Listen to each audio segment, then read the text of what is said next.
Shaking you, my play on me back.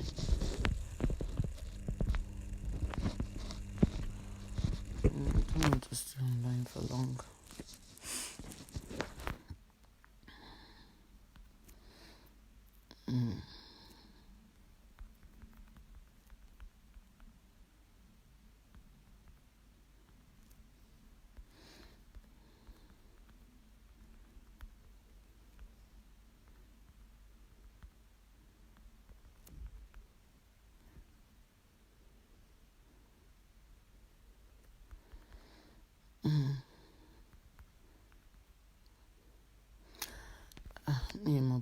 Online. Okay, I can see a couple of people.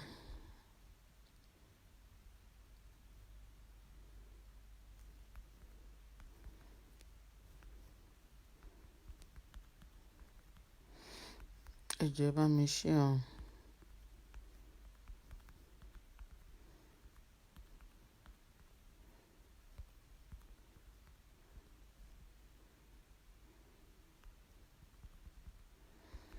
On type name up in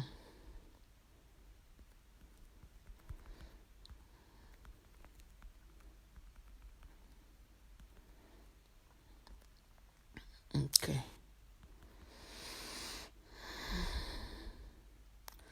Okay, I can see we are online. My admin is not available today. Could I got you also? Chelsea phone me go and check in pin. Okay.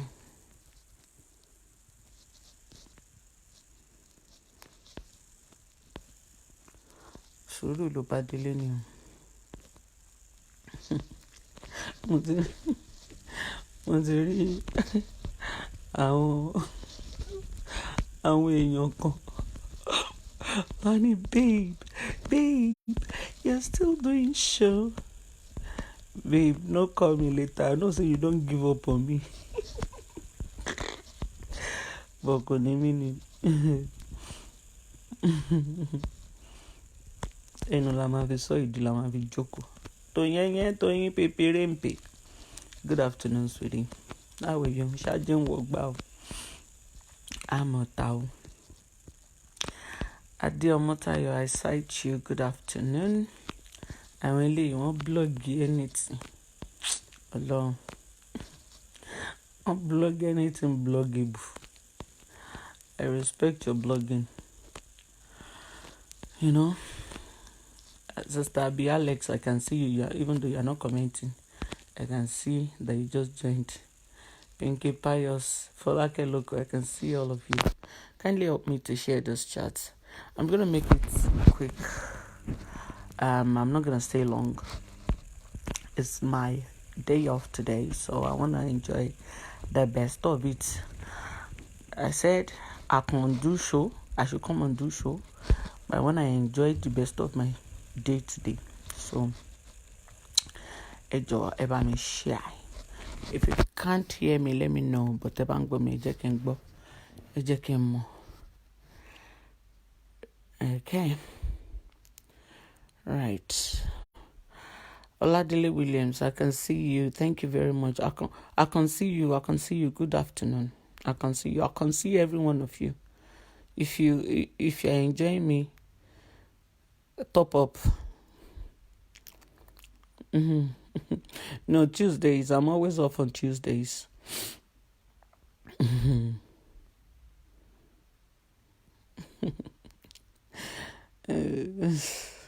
Yeah. Yemi Akinyeye, Sama, whoever is behind there. Good afternoon. So first and foremost, let me wish everyone season greetings to all of you. Merry Christmas. Next week Wednesday is Christmas, isn't it? Ọdún àyàbò ẹ̀mí wa dẹ̀ máa ṣe ọ̀pọ̀lọpọ̀ ọdún. Àní kúkú ọ̀wọ̀wọ̀ láyọ̀ àtàlàáfíà la máa fi ṣe ọdún tuntun. Wọn ò ní bọ́ bàtà ọ̀fọ̀ sẹ́nu ọ̀nà wa. Agbára Ọlọ́run, gbogbo gbogbo nǹkan tá a bá béèrè lọ́lọ́run máa ṣe fún wa. That's because Empress Olushola, that's because I'm on the bed.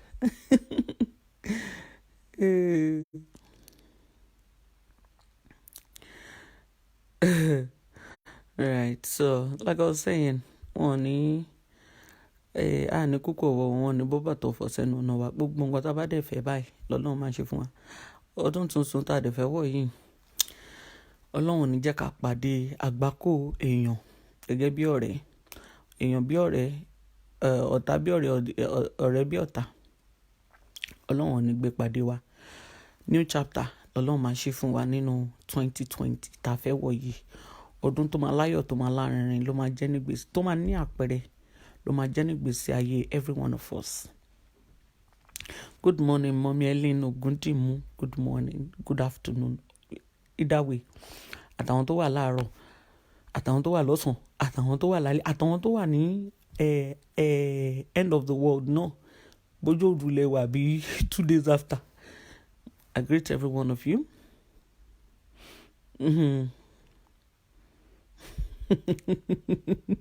Thank you, Pius. Okay, I've heard you. I'll try and speak as much Yoruba. But you know me now. Chill. Kí ló ń fa network? Stop ẹ o, mo ṣẹ̀ṣẹ̀ wà online. Kí ló fẹ́ fa network? Mo ò tí sọ̀rọ̀, mo ń ṣàdúrà, ṣé mi lè ṣàdúrà mọ́ ni? Ẹ má gbé flag, ṣé wọ́n rán yín sí mi ṣá? Ẹ má gbé flagging wá o. Let's stop it. Ẹ rí pé mo rọra ń sọ̀rọ̀, don't flag me. Just, the only thing you can do is just sit down and listen. Listen. And listen very good. You know? So, don't flag me at all. I've only just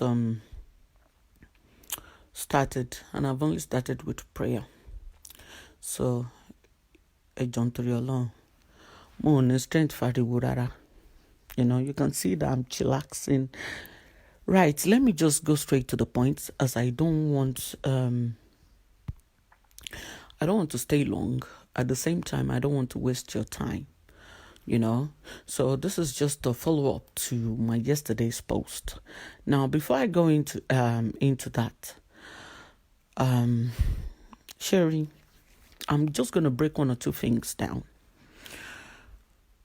I've over time learned, you know, even though some of the things might have occurred a bit late to me, as in to having a full understanding of whatever it is, shall understand. But with time, you get to find out. And I've beaten myself up about so many things over time. But the fact remains that Teban Shenkon, don't be too blinded by the things that you are told. You know, I'm always saying one thing, woman regret and me, right? Is ever believing the lies. She mo pe te ba believe n pa èèyàn kan pé ẹni yìí, there was no reason pé kò ní tọ̀hún parọ́ fún yín àbí nǹkan kan. Ẹ máa check ẹ. It's always good to check that person. Ṣó ti yé yín? It is always good to check that person first, or whatever tí ẹni yẹn bá sọ fún yín. Ẹ máa check ẹ. Willie Stevens, I have. Good afternoon. Osanlawa. Mo ti digest go. I was actually watching, what's it called, Brandy J. So, right. Omanda Kenyoma, she check and balance. Those were my faults. Those were the things I did not do. She understand. With the whole of this fracas and everything, obviously, as a manager is sono, I'll be made aware of some things. Some I'm not aware of. Some were done behind me. And then later when they come to light, I get to find out. You know?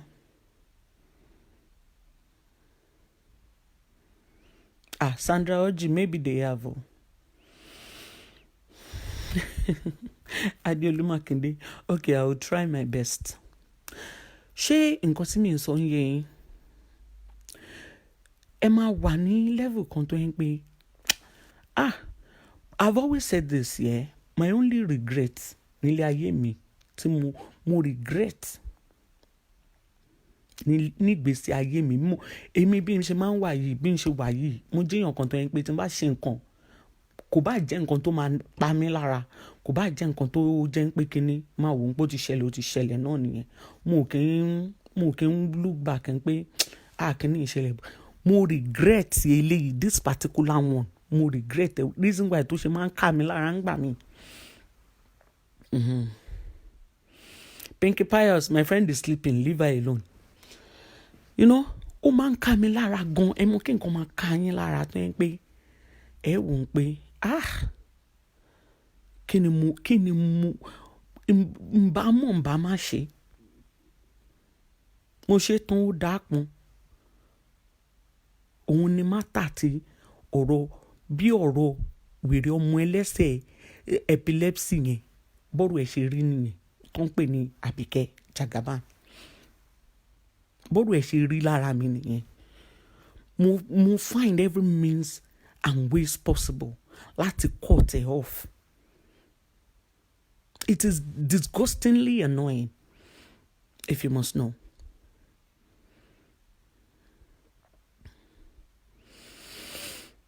You know? Oh, annoying. Okay, now, first and foremost, I have done this before. I am going to do this again. And ultimately, I am going to say this just so people can learn from it.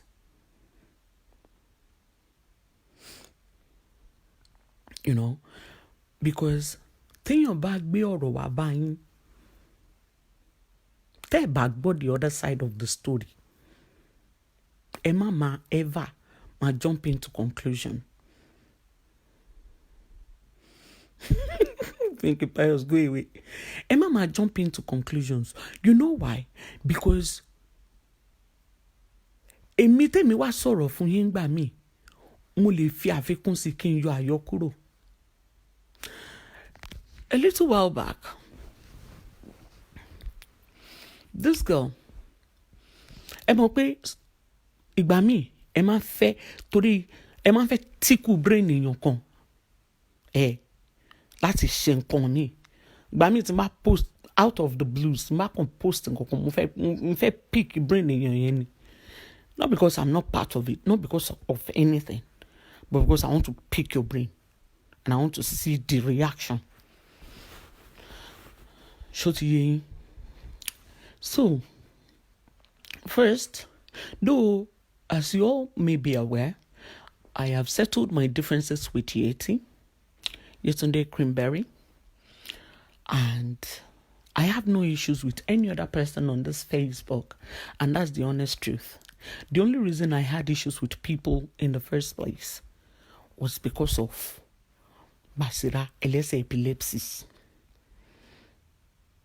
Ẹ̀rẹ́sẹ̀ yẹn ni ó dàbí pé wárápá mú ẹsẹ̀ yẹn torí ẹ̀ ìkànnì gt àti Venrel P ti ṣe láàárọ̀ by posting those pictures. Honestly, I had to go back to bed. Ẹ rí pé bedroom voice mo ṣe ń lò.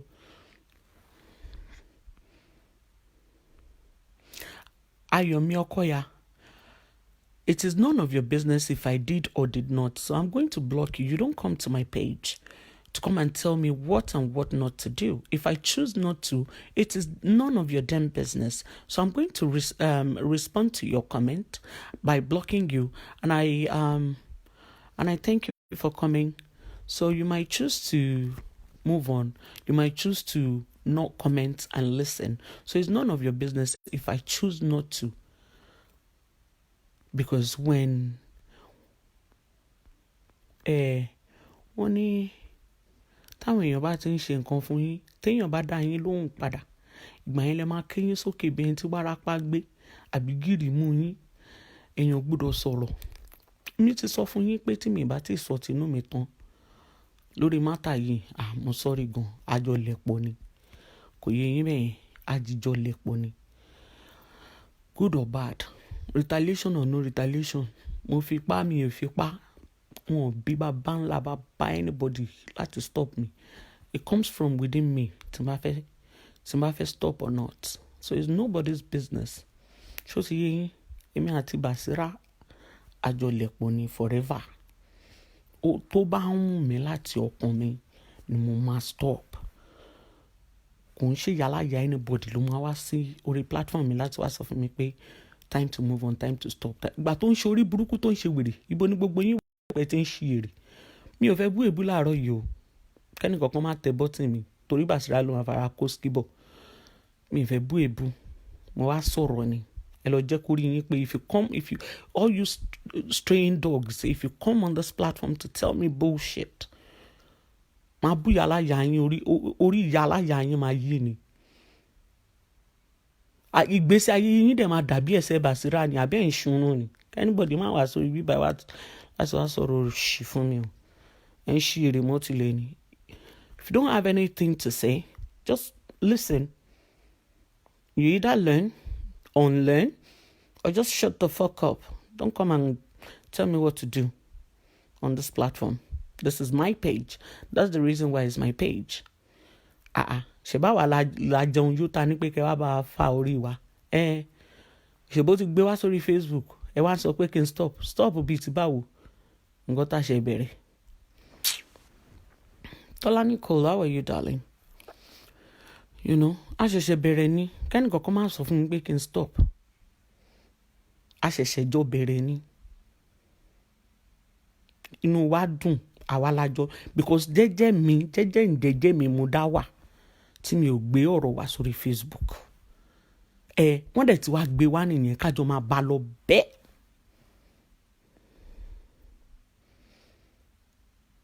Ká máa bá lọ bẹ́ẹ̀. Ẹni tí ò bá ti fẹ́ ká ìgbésí ayé ẹ̀ kó ní wárápá bí ẹsẹ̀ Àbíkẹ́ kó má sọ pé kinní kan, especially tí n bá tẹ̀ ń ṣe show. Mo mọ àwọn tí mo respect, mo mọ àwọn tí mo ti jú. So let me just leave it at that.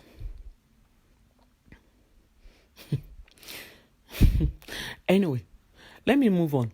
So, like I was saying, ẹ má jẹ́ kí èèyàn ngbà míì tẹ́ bá ti wà overly sympathetic over someone, kò ń ṣe ó máa ń dé level kan èèyàn need àti máa ṣe check and balance.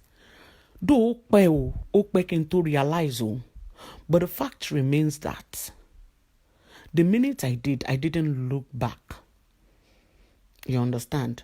Because tí nǹkan kan bá ti ń ṣe tó ti ń reoccur, tó ti ń ṣẹlẹ̀ every time, you have to look at it this way. A máa jẹ́ wọ nìkan ni ní gbogbo ìgbà. Lákàyè táwọn ẹlòmíì ò apply nìyẹn. Ṣó ti yé yín? A lot of people, they will even still think about it. But instead of applying it, they will never, nítorí àbòsí, rìkíṣí àti ọ̀tẹ̀, they will never, it's not like they don't know the truth.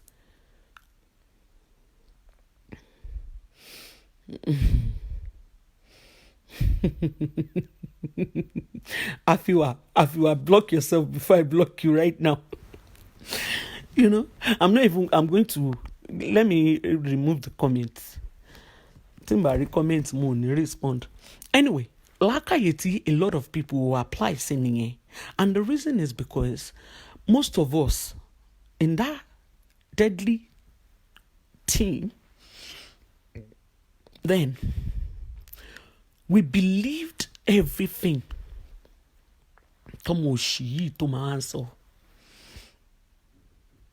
Like I said, there was a time, you know, I've spoken to Yeti this morning. Yeti, I'm going to mention your name.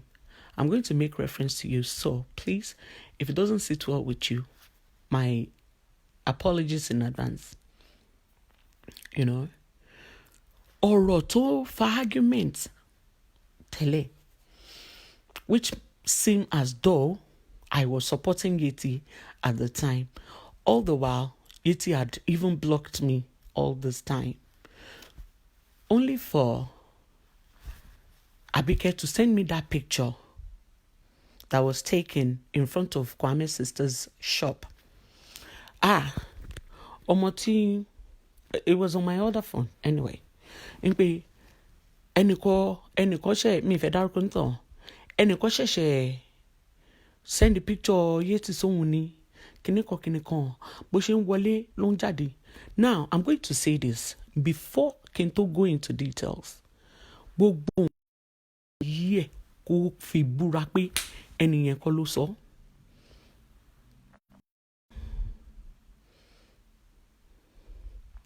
You know? Pinky, leave me alone. Kó fi búra pé ẹnìyẹn kọ́ ló sọ ìyẹn kan. Number two. Òun ni wípé she actually said that Yeti ó mọ̀ nípa bí Kwame ṣe ń bú òun ìyẹn too. Now, before I go into further details, I want to sincerely apologize officially to Yeti. We've squashed our beef. Everybody knows that I'm cool with Yeti. And now the only person and my regret was even ever indulging Abike during the time of Kwame. And I am terribly sorry about it. And you know why I'm sorry about it. Number one, Abike, ó máa pè, ó máa sọ báyìí. Nígbà tó ń dùn tí Kwame tó ń ṣe show fún láti fi bá àwọn tó ń bá jà, it was okay. But ìgbà tí Kwame ò ṣe nǹkan tó ń mú lọ́kàn mọ́, lọ́mọ yẹn fi di èèyàn burúkú. Obviously, ìgbà tí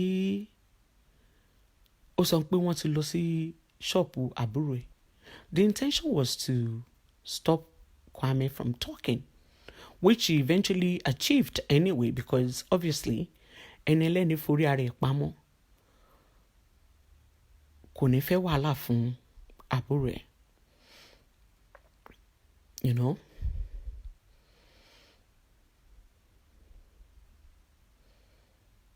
Omakin, what do you mean by again? Kò ní fẹ́ wàhálà fún àbúrò ẹ̀. So obviously, that obviously made Kwame go quiet. So, for aiding and abetting her, Kwame, I want to apologize to you, or whoever that knows Kwame should send this part to Kwame. So the purpose of me posting that screenshot yesterday was the simple fact that this girl, Ogbe Matayen, was in a group, right? Obviously, at the time, because the heat was too much. Kwame, sharpshooter, ó máa gbé fún ẹ níbi tí ò ti dá ni. The only way Tabike tó fi lè stop Kwame, òun ni nǹkan tó ṣe yẹn. Now, ó ti manipulate everything. Now, I'm still going to come back to Yeti, right? Ó ti manipulate everything in such a way that we all knew, oh, this thing is getting to her.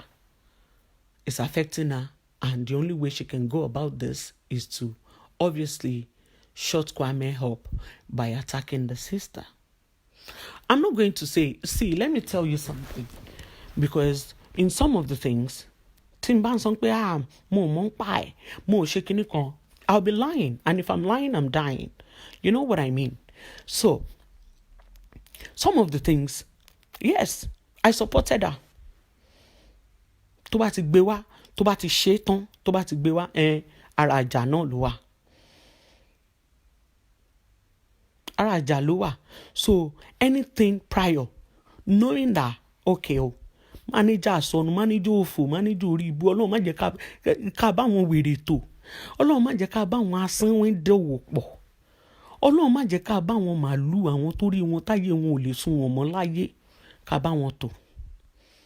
And that's the reason I'm going to apologize in advance for anything let me say this again. Anything that I've done this before and I'm doing it again. I'm seizing this opportunity, considering that it's coming to the end of the year, one. Number two, Ọlọ́run ò ní jẹ́ kó jẹ́ pé a máa báyàn tó máa jẹ́ ká ṣe òun ká bó ń tọ̀ òun rìn. So I'm going to seize the opportunity to apologize to anybody that I have by any means, shape or form offended through my involvement with Abike Jagaban. And I'm being it as honest as I can today. Emi mo doko dele dale mo. And that is my only regret for ever getting myself involved with Abike, for ever participating, or more regrets here. I am not going to lie.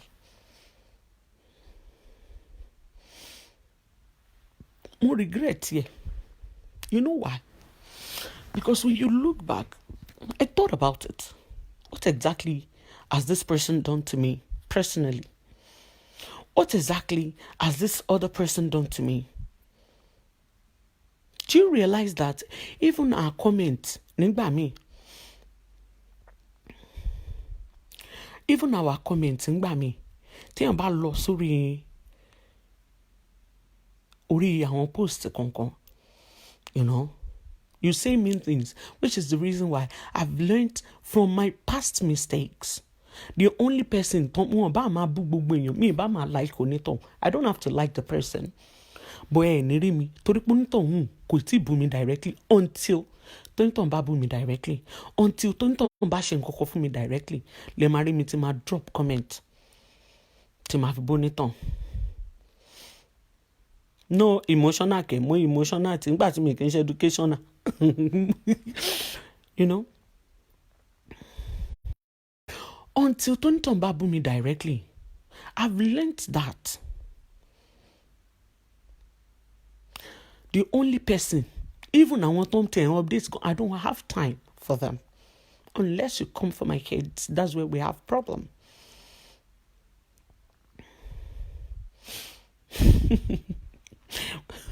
You know? So, if that's any problem, I've been mindful of the things I type. The only problem I have, the only person I have problem with on this Facebook is Abike. No one else. Because every other person, Timothy Badja, lórí Facebook is as a result of supporting our evil-minded soul. It's as a result of the evil that she has fed us with. And that's the only reason that I have problem with anyone else initially. So, hence, èmi àti ẹjọ́ ní personal problem ni. Ibikíbi tán bá ti ń bú báyìí ni mo ti máa bú. Mi ti rẹ̀ tó máa ti stop me as long as tí fóònù mi bá ń ṣiṣẹ́. Bí a tó bá pack up ṣá. As long as tí fóònù yẹn ń ṣiṣẹ́. Iṣẹ́ burúkú dẹ̀ ló wà lórí iPhone tó wà lọ́wọ́ mi tẹ́ ìrora ń wò kíní burúkú ìbọn ṣe máa ń sọ pé iPhone ò gbádùn ni. Nǹkan burúkú tó wà lórí ẹ̀. Mo kàn wò ni. Tèmi bá wùwà ìkà bóun ṣe wùwà yẹn. Understand? Tèmi bá wùwà ìkà tí mo wà mean, ẹni tí ò rà ń bẹ́ẹ̀ máa san. Ọlọ́run ọba tá gbọ́dọ̀ fi pè jẹ́rìí irọ́ nìyẹn. No, it's different, Empress. When you aid and abet someone, you know, you're equally as guilty. Let's be honest with ourselves. You're equally as guilty. So I'm not going to come online and claim innocence or anything like that. No, I won't. I've said this before, over and over again, and I will continue to. But you see, we will keep highlighting the things that she's done, good or bad. I will highlight it. Bá kò bá wùn kẹ́ lọ hang ara yín. Bá kẹ́yìn sókè kẹ́ ní pé kíní kan òòṣà tẹ́ ń wò yìí mo ní bulletproof bá jẹ́ lára. Mo ò ní rí post yín ni àfi tán bá screenshot wá fún mi. Mo ò ní rí. Reason why I blocked every motherfucker off my page. I don't want to see you. The only time you will see me that I'll see anything is maybe JT posts something. I don't want to see. I don't want to see, you know. Amy accept the fault to me. Amy was online. My will admit the fault to me. And I will apologize to anybody that I didn't fit, that I feel I should apologize to. I've said so many things. Hello. I have said a lot of things, even derogatory stuffs about people. So I'm not going to come online and start saying, hey, minimum innocent. No. But we instigated it. We is the culprit.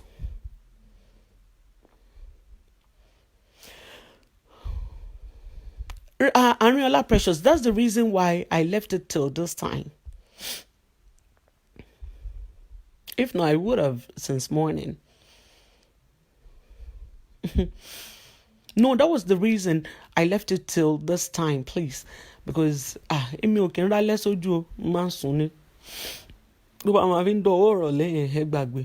I have my way, if not because that when you're much lobby shame your mad, wallahi.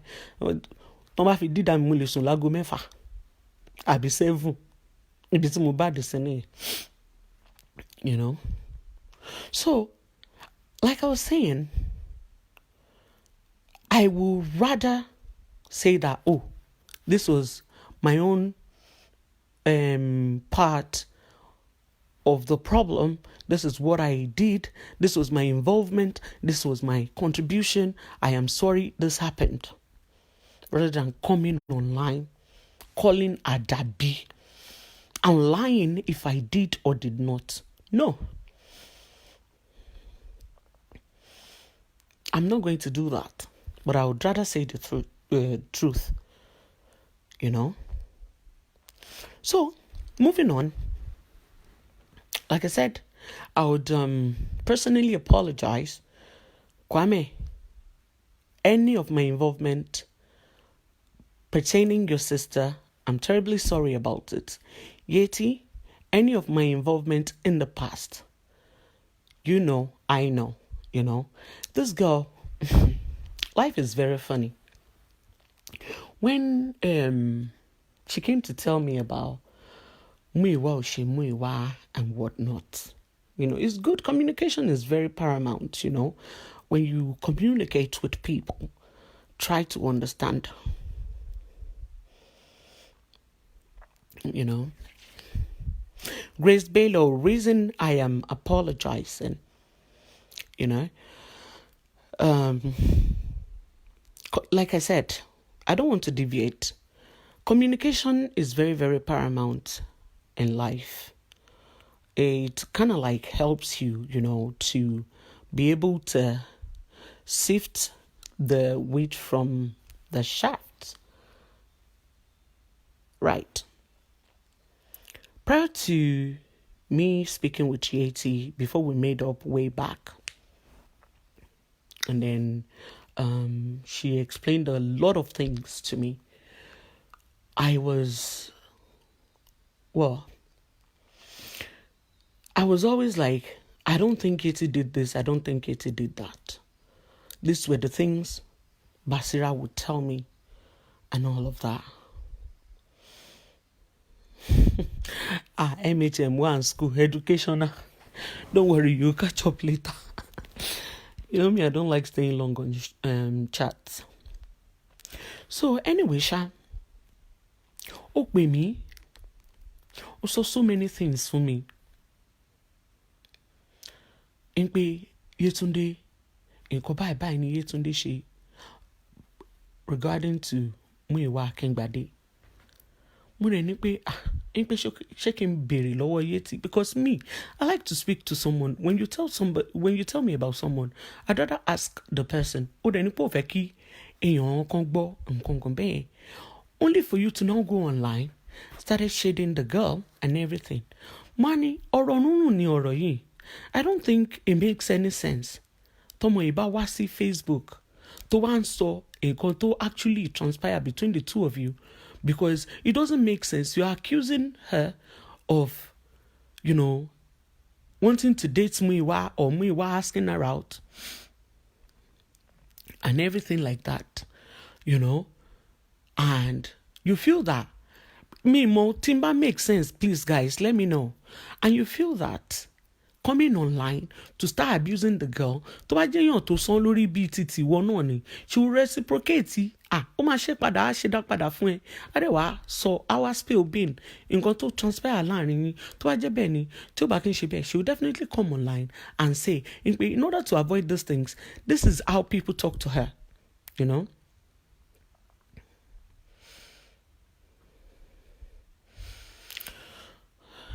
Of course.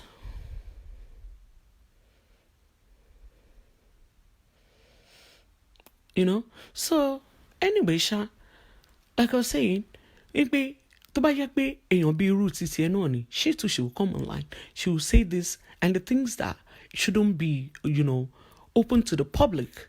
And then what? How do we clean up the mess? This was me trying to not let the whole matter escalate to Facebook fracas. Are you following me? So I now said that in all sincerity. You now said this and that. And yeti o, kini kan ni, ọmọ burúkú ni ó ti ń ṣe gbá fún ẹ látẹ̀yìn, àti jọjọ́ yìí, ó lè pa ẹ́, ó lè ṣe, ó lè mọ̀. Now,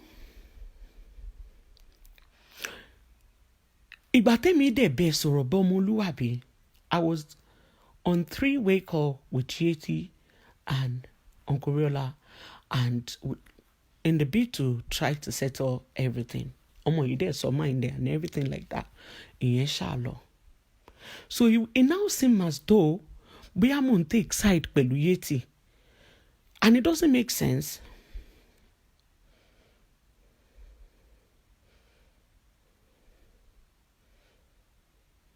It doesn't make sense for me. It doesn't make sense for me to now come on, obviously, to now start telling Akpe take side. But the only reasonable thing I could do at that point in time was to make sure Ijayin Ode Ori Facebook, which I spoke to Yeti. I persuaded her. Eventually, obviously, everybody that has, which is what I did eventually when it was my turn. So I didn't take it personal that Yeti or anybody that had left blocked me off of their Facebook. Leave me alone. So it didn't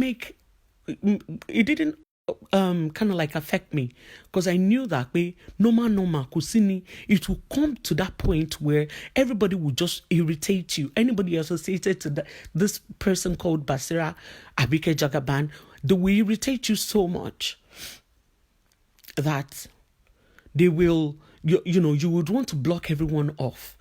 Because when it happened to me, then I realized this is how it feels. The first thing you want to do is block every motherfucker off. So I didn't take it personal that Yeti blocked me, which is quite understandable, because I did my bit as a person to not, further the fight or get myself involved. I could only do my bit to talk to both parties. And all I did was telling this Abike girl, Komagbe Ijayewasi or Facebook. So later, some way, somehow, when Bobomata Kwame Oshe Kwame to Wabere, to be honest, I was disappointed. I'm like, oh, why would this idiot came to tell me new code and said, show Mongpe, Yetunde lon sanwó fún Kwame kó máa bú mi ṣá. So I was like, what? When you like someone, you'll be disappointed in some things. Let's be realistic with ourselves. She did everything humanly possible to make me hate Yeti. I'm not going to lie. But people can only, it will be a decision from you. Anyway, people can only talk. So it will be something, maybe there is a reason for you to dislike that person, or me more how I can express this.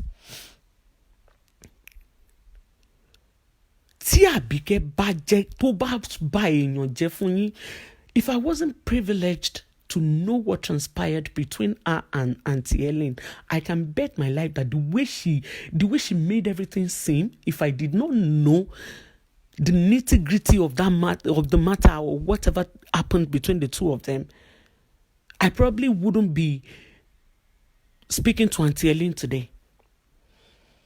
I probably would have turned against Auntie Ellen as well. At a point, I'm not going to lie, I said some things. I'm like, why Auntie Ellen she buy? Why don't she kiniko? Do you understand? Because I don't want to look like the odd one out, or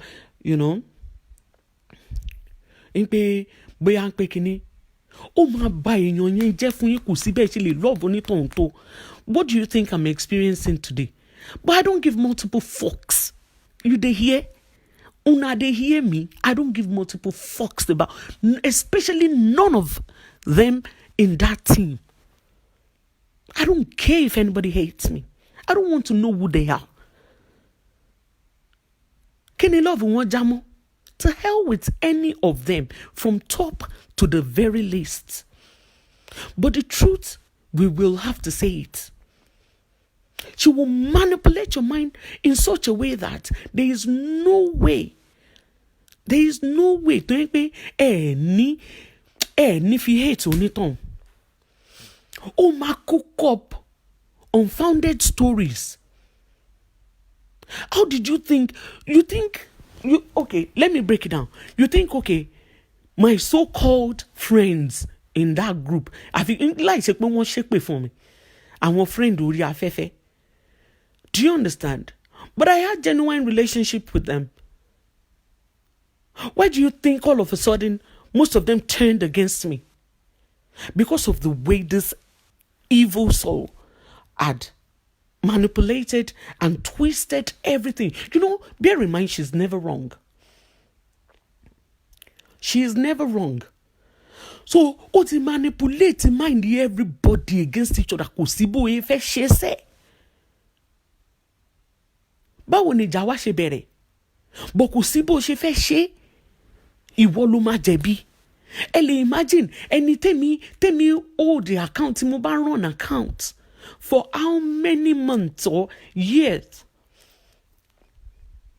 At the end of the day, nígbà tá a máa fi jà, did this bitch not say pé Oosha jí owó òun nínú charity account?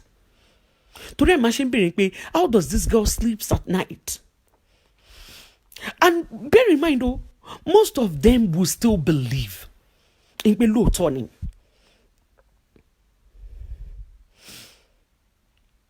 Most of them will still believe in pé bẹ́ẹ̀ ló ṣe ṣẹlẹ̀.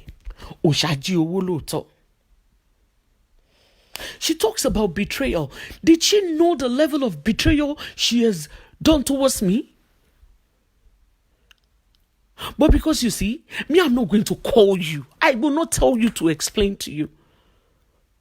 Reason why I chose not to call on anybody's show. If I'm going to do anything, I'll use my mouth to talk on my page. Do you understand? So she will come and tell you this and that about that person to the point that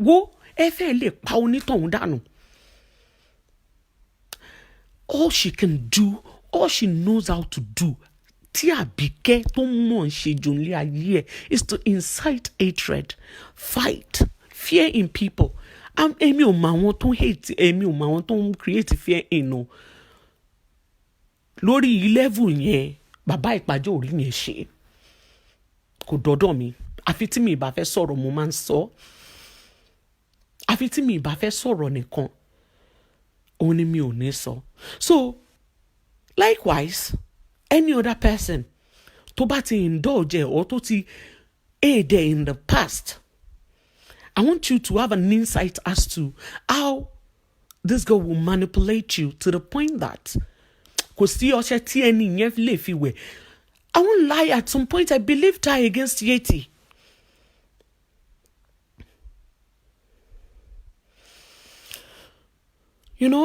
I believed her against Yeti.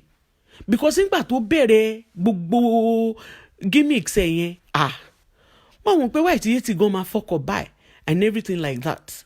Ó wá pè mí, wọ́n pe òun Abike àti lèbè ṣíṣọ́ àti godmother wọn, wọ́n pè wọ́n sórí phone. Bear in mind, I wasn't supposed to be part of that call. But she added me on a different call anyway to bear false witness. She wanted me to speak against Yeti. And I could recall vividly.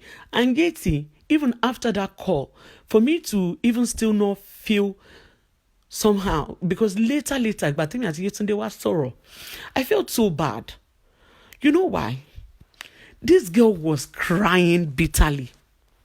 You know when someone is broken, I was on the call from start to finish. Just so. This girl she was crying. Emoki in your met gang up against him. Abeyon meji. More like in pe. Emope any ye or like me. Any you walk paying in peking buying parija. Abikin buying shaking it con. Can you make jish? Kewa did you go see me? Kewa ma so pe bye. Ọmọ yẹn dẹ̀ ń sunkún, ó ní ó dáa. Tó bá jẹ́ pé ó sọ pé mo ṣe bẹ́ẹ̀ náà ni, ẹ má bínú.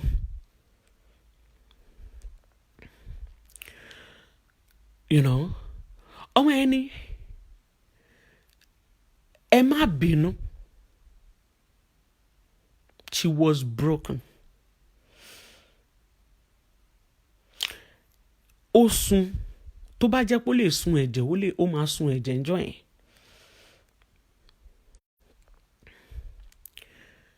She was broken bitterly and crying.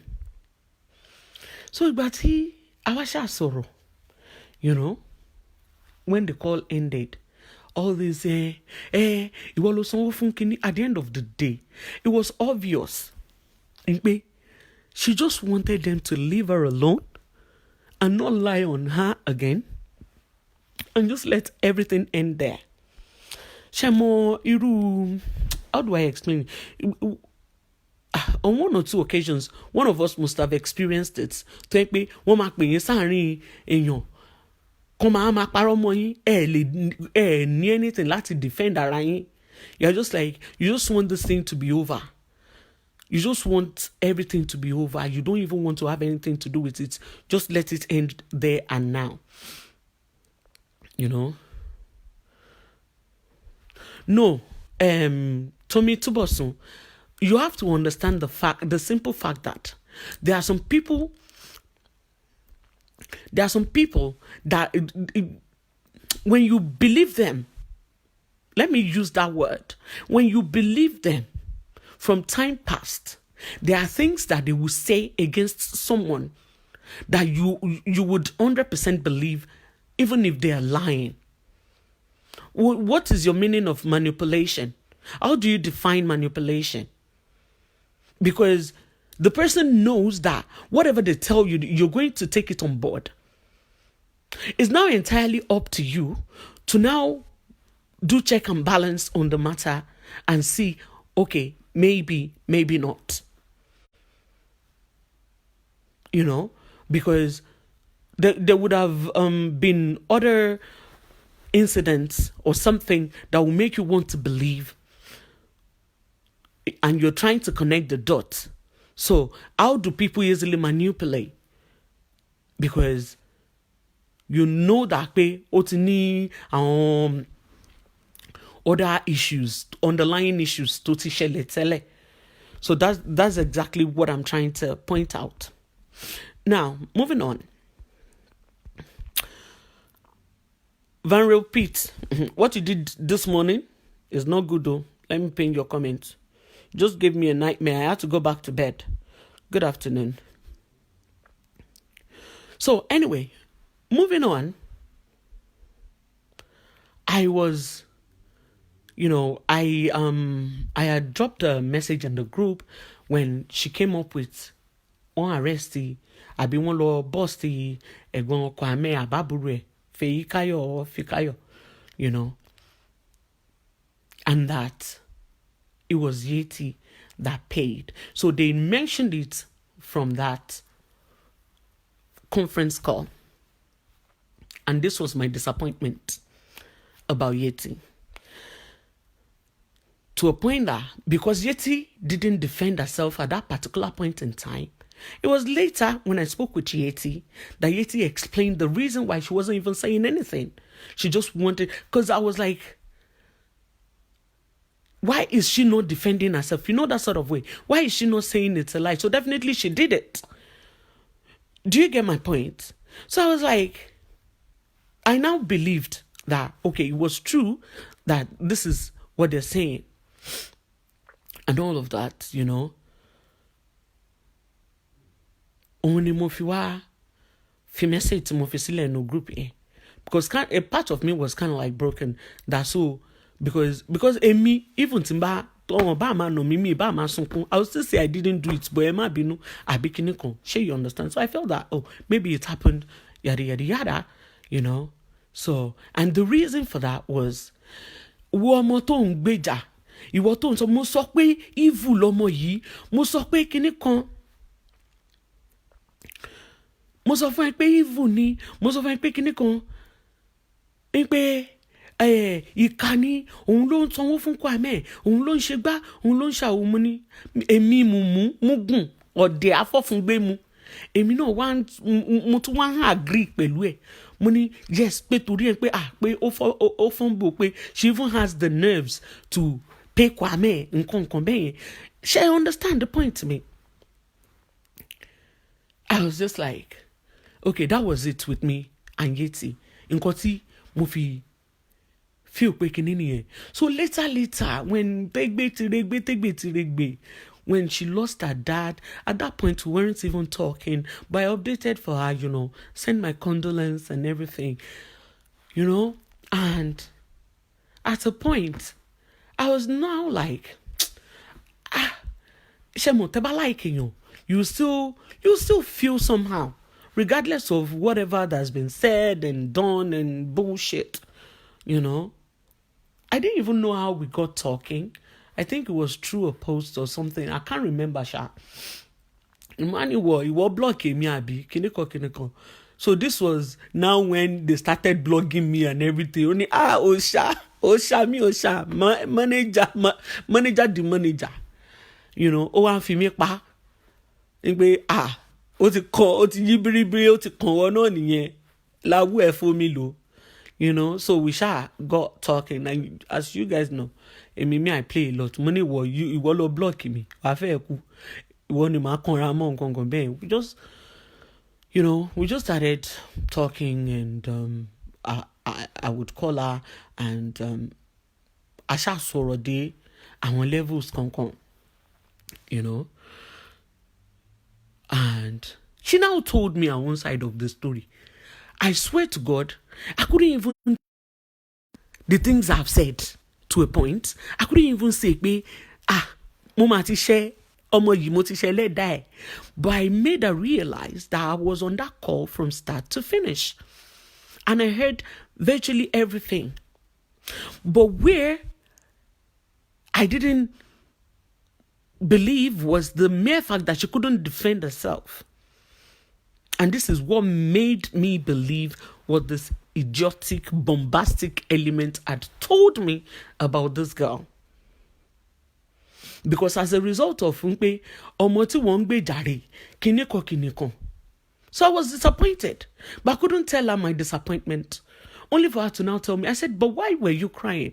That you couldn't even say a word. She just said she just wanted everything to die down. Because she could not believe that when someone did something, the person now turned it on her head. And the person is lying ojukoro on her head and turning everything against her. So she just said, now so life be.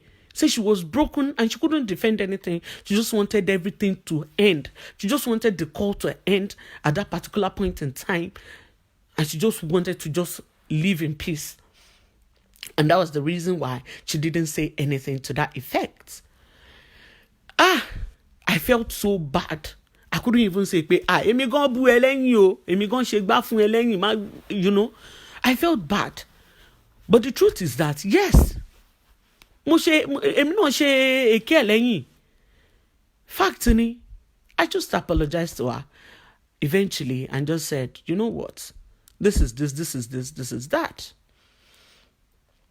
So I won't shy away from saying sorry to her again because I believed someone else over her. I didn't get to speak with her. This is someone I claimed to have loved, regardless of okay, block me, sorrow for a while. But she didn't do me no wrong. I didn't do her no wrong. So I should have actually thought about it, knowing the kind of person she is, that, okay, Tim Bati any opportunity at Basara. I shouldn't have, believed what Abike had said about her. I should have just wait and hear her own opinion. And since I didn't have the opportunity,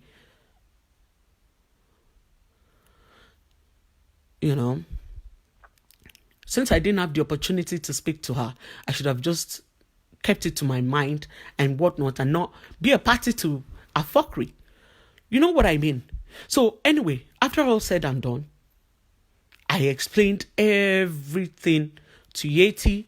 We spoke at length. She told me the things that the things that obviously Abike herself, that had lied against her and everything. So everything now came to a brighter light. When you are almost beating yourself up, why didn't I follow my instinct? You have to be wary of manipulators. You see, some people will come online. I can come online and start saying jargons. The people that will believe me will still believe me. Mo lè wá sí orí Facebook kí n pa irọ́ bàǹtàbàǹtà mo yàn ẹni tó máa believe me. But of what benefit is it to me?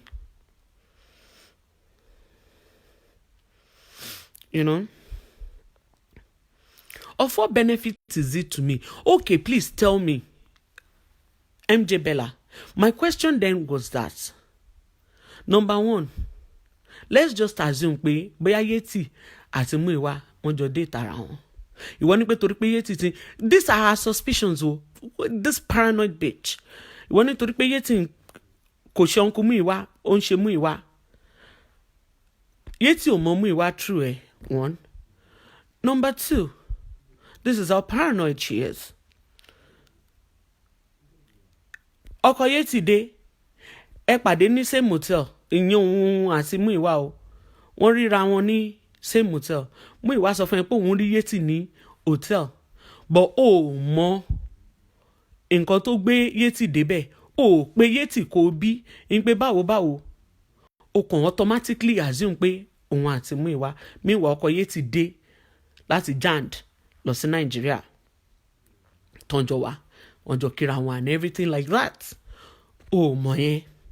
But torí pé Muiwa ò sọ fún ẹ pé báyìí lọ̀rọ̀ ṣe rí. Muiwa sọ fún ẹ pé ìwọ rí ní hotel òun rí ní hotel tó dé sí. She went on to start getting paranoid over the girl. Ìyẹn kan. And then all sorts of lies now gorí ara wọn. From left, right, and center, you now start hating on the girl for no apparent reason. Forgetting the good things that this girl has done. You didn't even call her to even confront her and call her bluff. Let's just assume. Now tell me, ṣé ilé ọkọ ló báwo ni mo ṣe fẹ́ sọ? You claim pé o wà nílé ọkọ. Ó ń jà sọ́kùnrin mi.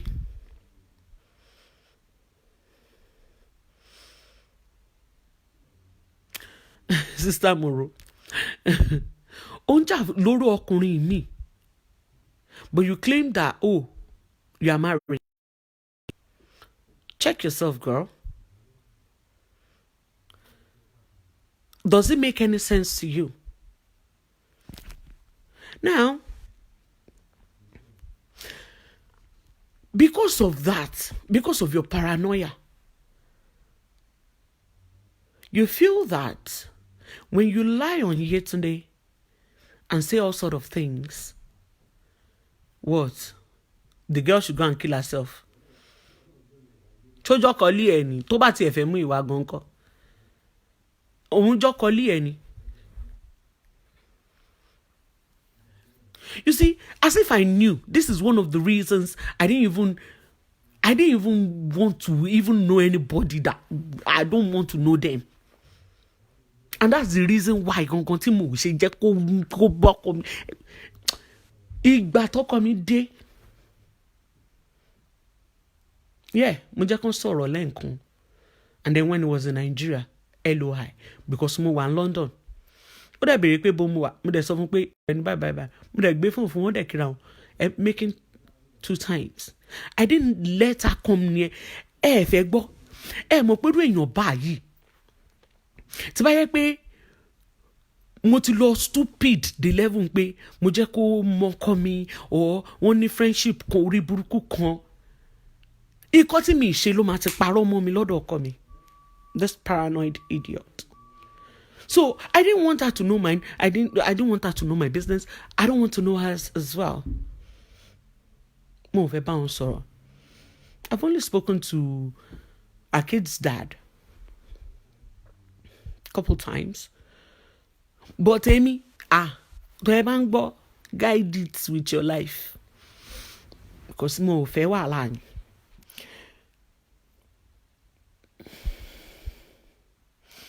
Ṣé you understand? Èèyàn máa ń gbọ́n láti ṣe nǹkan nílé ayé yìí ni. So, tí ó bá jẹ́ pé tó bá jẹ́ wípé okay, èmi tí mo feel pé mo ò ní any dirty secret lọ́wọ́ ẹ̀. Mo ò ní any kíní kan. Ṣé kò yí cook up story fún mi? Ṣé kò cook up story fún mi? Irú eléyìí gara ni MJ Bella dandan nìyẹn. You think say pé kíní kan, but bear in mind o, na if the guy wan do o, na him the guy go bench am 100%. I mean, I know the person wey me get like flesh and meat. You know, like pako. You know that kind of thing. Some guys they will say they know they like patako eshin. Why you think I no go gym? So I won't stress myself. I mean, only stress ara mi. As my aboki like and be that. You know that kind of thing. Don't be that kind of pako. God forbid. You know? So, out of that, and she's always, you know, she's always suspicious of people around her. These are, you know, everybody is a suspect. Everybody. She's overly paranoid. I've said this jokingly to her before. I've said it jokingly to her before. No, Lizzie McCourt, àwọn egungun òbò yẹn tó bá ti gbẹ jù ó máa ń jẹ́ kókó paralyze ni. Ẹ má jẹ́ sọ̀sọ̀kúsọ, mo dẹ̀ ti di born again ni omi kì í fẹ́ máa sọ̀sọ̀kúsọ mi dẹ̀ fẹ́ ṣépè mi dẹ̀ fẹ́ bèbú. Stop it, don't make me sọ̀sọ̀kúsọ. I don't like ìsọkúsọ. You know, I'm a good gay.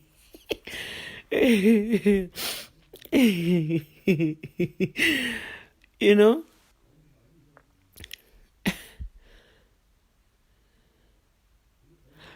Anyway, she is paranoid to the point that kò sí nǹkan tó bá ṣe overly paranoia yìí ni ó máa ṣàmù.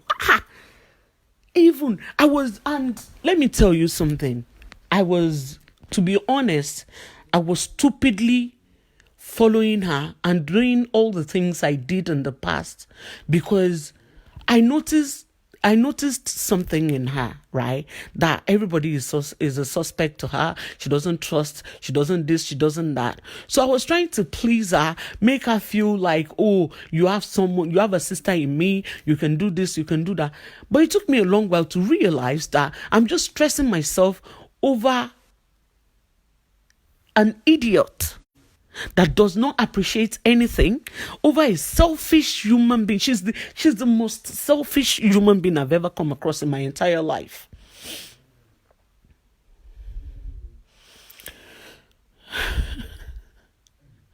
You know, she's the most selfish human being tí mo ti pàdé nílé ayé mi. Tó jẹ́ pé I find it difficult to understand why she is like that. Tí friendship ò bá wọ̀, tí relationship ò bá wọ̀ láàrin èèyàn méjì, you know, you don't have to fight them. You don't have to fight them. Even if you fight, you can move on. I really tried not bringing this matter to Facebook. So, tí ẹni kankan bá wá online, tó bá sọ pé bákan báyìí ló ṣe, why tí kíní kan mo ṣe wá ń sọ̀rọ̀ sí, mo máa sọ̀rọ̀ anytime, kò bá jẹ́ 20 years ni. As long as the man rántí wèrè yìí, mo máa sọ.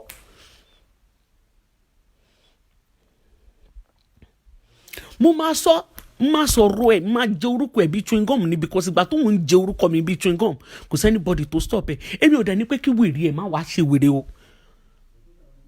Tó bá ṣe wèrè, tó bá tẹ́ mi lọ́rùn,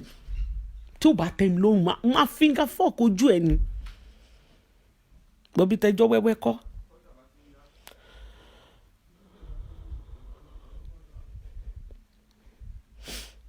Bí tẹjọ́ wẹ́wẹ́ kọ́, mo ní wá rojọ́. Èmi sì máa ń sọ, kò bá jẹ́ tẹ́yìn ó jẹ mí lẹ́yọkan ẹ̀. Ẹ yé flag mi, kí ló dènà? Kí ló fa flagging? Wọ́n dẹ̀ ń flag mi. Ṣé ò sí? Stop flagging me. Mo kí n lọ sórí, mi kí n wá sórí platform ọ̀gá yín láti wá ní pé kinní kan. Ẹ kó ṣe orí burúkú yín, ẹ bá ń flag ẹ lọ flag yín síwájú. Tó bá jẹ́ 10 years time, kí n ti gbàgbé ọ̀rẹ́, kí gbogbo ayé ti gbàgbé ọ̀rẹ́. Èmi ò kí n ṣèyàn téèyàn máa ń ṣẹ̀. I can forgive people easily. But mo ò kí n ṣèyàn téèyàn máa ń ṣẹ̀. Mo ní àtẹnumọ́ ọ̀rọ̀. Ẹ lè rò pé bí à ń pé kinní kan ni, tó bá ń wù mí, tó bá tún rúnú mi, màá tún sọ síta. So how long tó bá take mi ni? And not a lot of people will be able to withstand what this girl did to me or anyone else to come across her. Not a lot of people will be able to. So you just wonder why some people, wọ́n máa dé egungun ẹja sí lọ́rùn ni. Wọ́n máa dé egungun ẹja sí lọ́rùn. Reason because she doesn't let go either. She doesn't let go. So ẹsẹ̀ ẹ̀kan yẹn, ó sì jẹ mí lẹ́yọkan yẹn. You know, it is pathetic that you have people such as that idiot called Basira Tolulope Adeoye coming online, creating hatred amongst people. What sort of impression is she, or foundation is she laying down for younger generations? Because she's just a menace to the society. And then, but what bata láṣẹ jù pípa ni ẹ pa, káròhún jẹ̀bà lọ́la. Bó bá ní pé yóò ní sinmi, wọ́gùn ò lè ní sinmi. Bàbá ṣe ń ṣe fún ẹ ní kọ̀kọ̀ ní bàbá, a máa ṣe fún ọ ní kọ̀kọ̀. Èpè ló ń jẹ, mo ti sọ lórí show àǹtí Auto Bola yẹn. Mo ní èpè ló ń jẹ, èpè, òun ló ń jẹ, èpè ló ń jí, bépè jí ni ẹ́. Èpè dẹ̀ ló yẹ kó máa ṣẹ́ fún ẹ lójoojúmọ́. Guys, mo àtijọ́ tí n ti wà nílé ayé. I'll be turning 40 soon. Àtijọ́ tí n ti wà nílé ayé mi. Mo hate èèyàn bí mo ṣe hate Abike yìí. Mo bá yàn jà bí mo ṣe bá Abike yìí jàre. Mo mọ̀ ń ṣe ni. Mo máa ń ṣeré gan, so mo ní space inú heart mi láti ní pé mo fẹ́ hate èèyàn. She's the only one ní gbèsè ayé mi.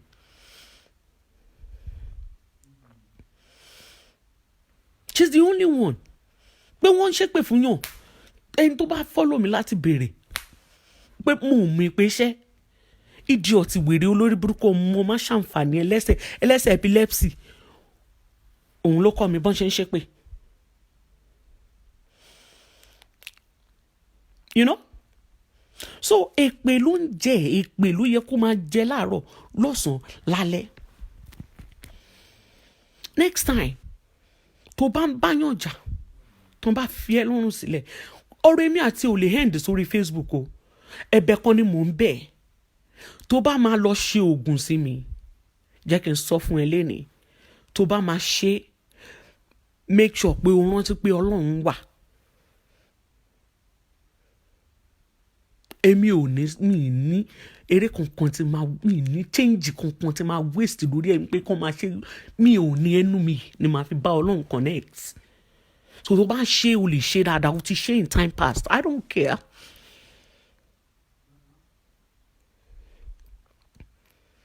Èmi believe pé na once person dey die but before I do that one I swear to God your second leg promise kan tèmi fún ẹ nìyẹn.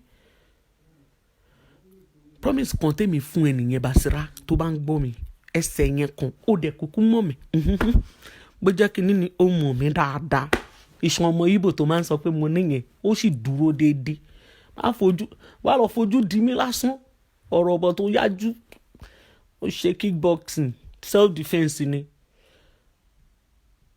má rò rárá ìyẹn ó ṣùọ́ pé ó máa ṣẹlẹ̀ látọwọ́ mi but anyway now ẹ jẹ́ ń gbé gbogbo yẹn sẹ́gbẹ̀ẹ́ right lánàá mo post nípa JT and what happened you guys will wonder pé bèbí yìí ó ń blog ẹ̀ gan ó ń ṣe kinní kan fine. The whole thing started when Abike and her dogs started with me. Audio to JT to post lánàá mo dẹ̀ sọ nǹkankan kò bá jẹ́ fake picture JT if that's the only thing I will do I promise because mo make up mind mi pé mo ò ní unveil anybody not because I cannot be wicked. The major people tó mọ̀ pé ojú wọn wà lọ́wọ́ mi mọ̀ wọ́n mọ̀ra wọn. But it is not my thing. Yeyelua. It is not my thing. Sure you understand? But tó bá bí Abike dá if ṣe bó lóun ní picture JT ni kò ṣe ti release ẹ̀ láti jọjọ ṣe bó lóun bá ṣe video call ni.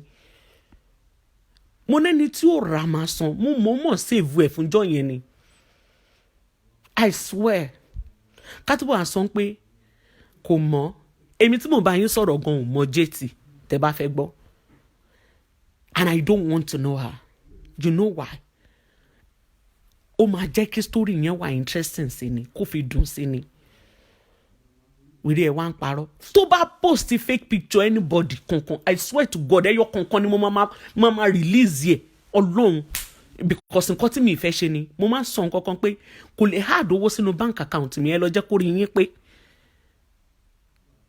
kò lè hard owó sínú bank account mi that's the only reason I am not going down that route.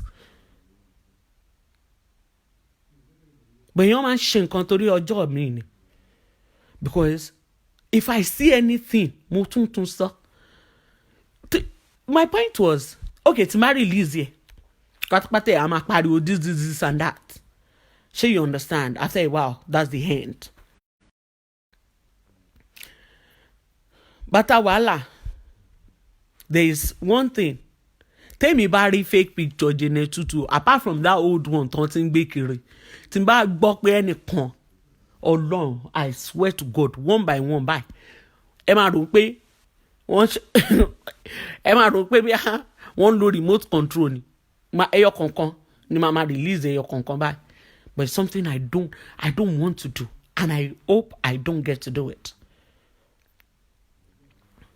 But mo mọ̀ pé bàbá ńlá irọ́ òun ni Basira ń pa nǹkankan the only reason nìyẹn tí màá fi ṣe mo ṣe sọ síta ń sìn but until then a sì máa Facebook fracas Indian film tó gùn gidi ni ṣé o fẹ́ gbọ́ Tolú jẹ́ ń sọ wọn kan fún ẹ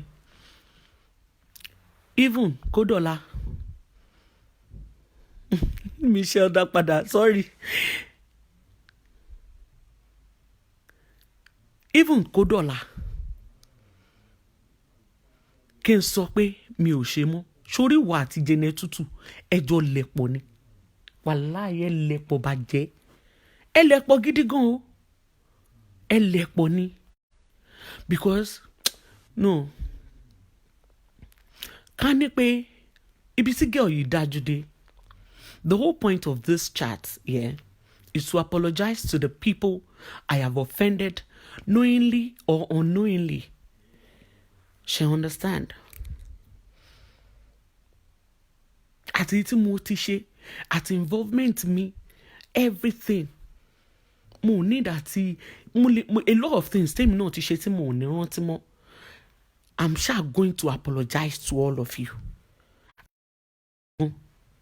She understand? But I'm going to say this. Tí èèyàn bá ń ṣe nǹkan fún ẹ, máa rántí ìjọ́ kan. Máa rántí ọjọ́ kan tó ń tàn ti dá sí ẹ, tó ti wùwà dáadáa sí ẹ rí.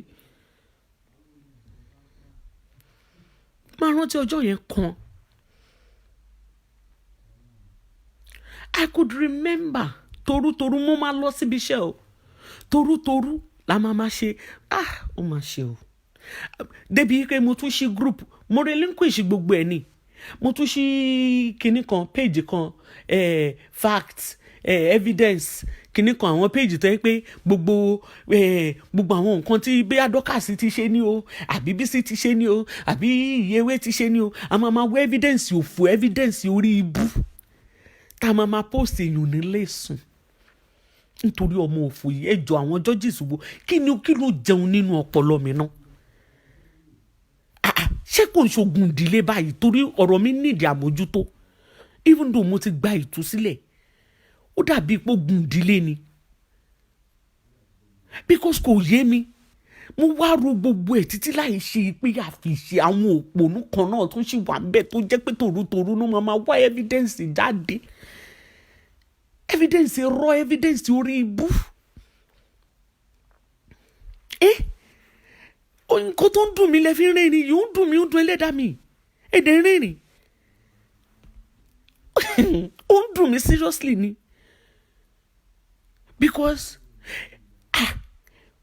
èmi àti JT lè sọ̀rọ̀ di wọ bíi 2:00, let's assume. Bra, ó tún ti jí láàárọ̀ 5:00, a tún ti sáré gádà. Ọlọ́run, Àbíkẹ́, ẹni tó ṣe fún ẹ kò ní dá fún nítàn.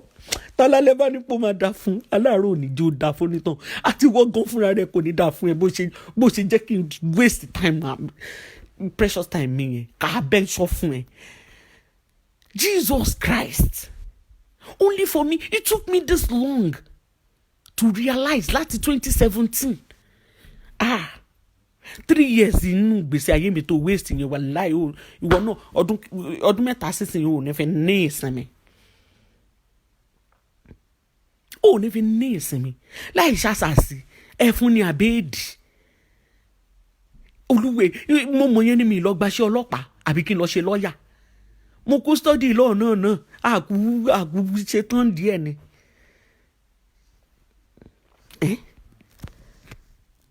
Kí n ti wá mọ̀ yẹn kí n lọ fi 3 years yẹn màá ti fi ṣe law degree. Àbí?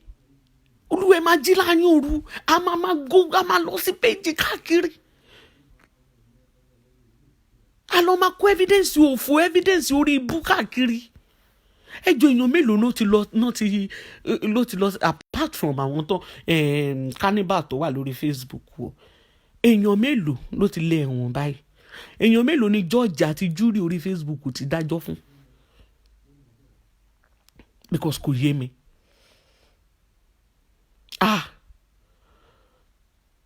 Àjí. Màá tún ti jí. Ó lè jẹ́ 2, 3. Àjí. Mo dẹ̀ máa lọ bí iṣẹ́ 9:00 láàárọ̀. Tí máa resume síbi iṣẹ́ 9 láàárọ̀. Gbà ẹ́ mi tí change shift mi. Mo máa lọ láàárọ̀, máa lọ sí ibi iṣẹ́. Orí àwa máa fọ́ mi níbi iṣẹ́. before kí n tó lose iṣẹ́ mi náà ńkọ́ fóònù mi màá wá tọ́jú ẹ̀ síbi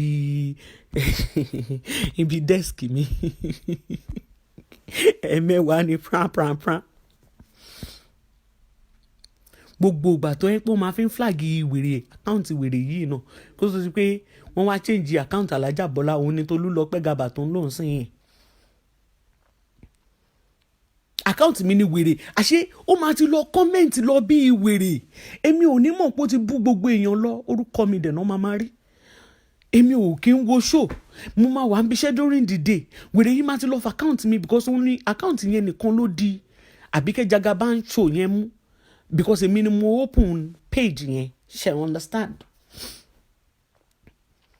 so tó bá ti flag ẹ̀ tó ti gbogbo fake account tó ń lò tó bá ti flag ẹ̀ account mi ló máa fi ń ṣe show ti yé yín wèrè máa ti lọ fi comment káàkiri máa kàn máa rí reply yẹn pé Basira kò ní jẹ́ ọmọlára kà bẹ́ ń sọ fún ẹ pẹ̀lú gbogbo nǹkan tó ti forúkọ mi commit lórí Facebook yìí ò ní ṣe oríire.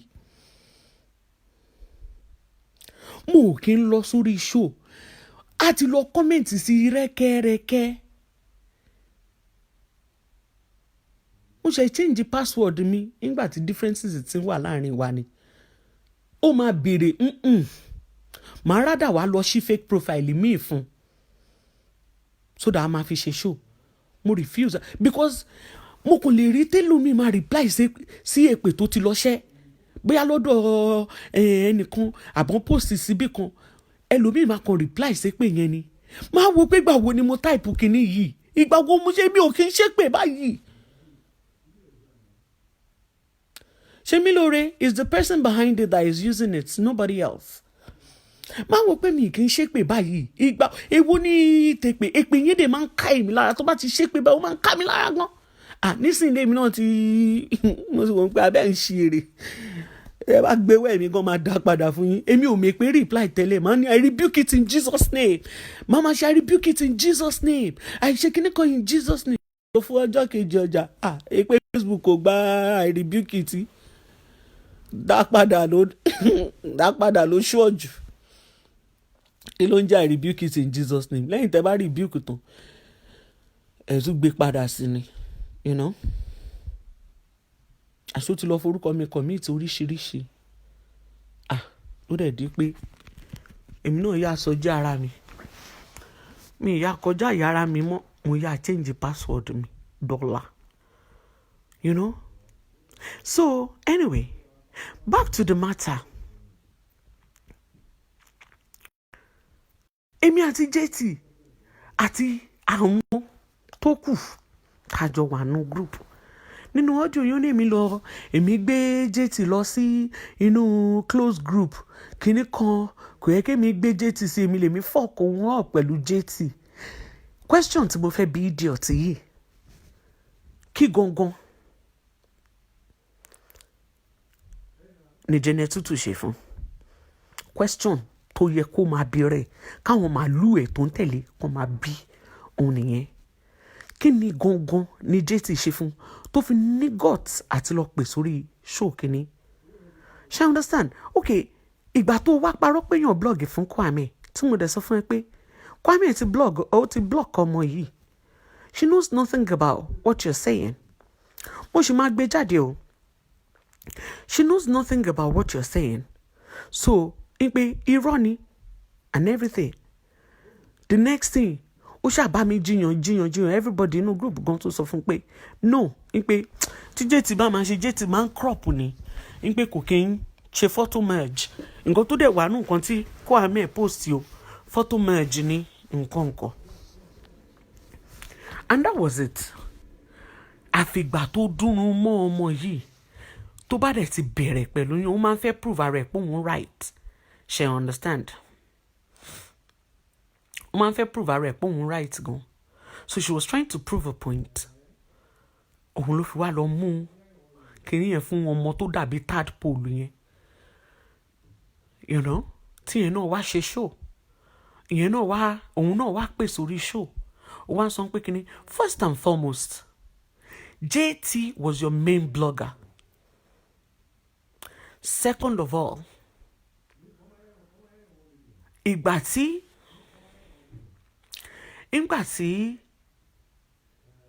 a fi ṣe ta ló rántí debate sọnù tí Allah, Facebook is just a joke, you know. A ṣe debate, ibẹ̀ ni gbogbo àti come about this closed group.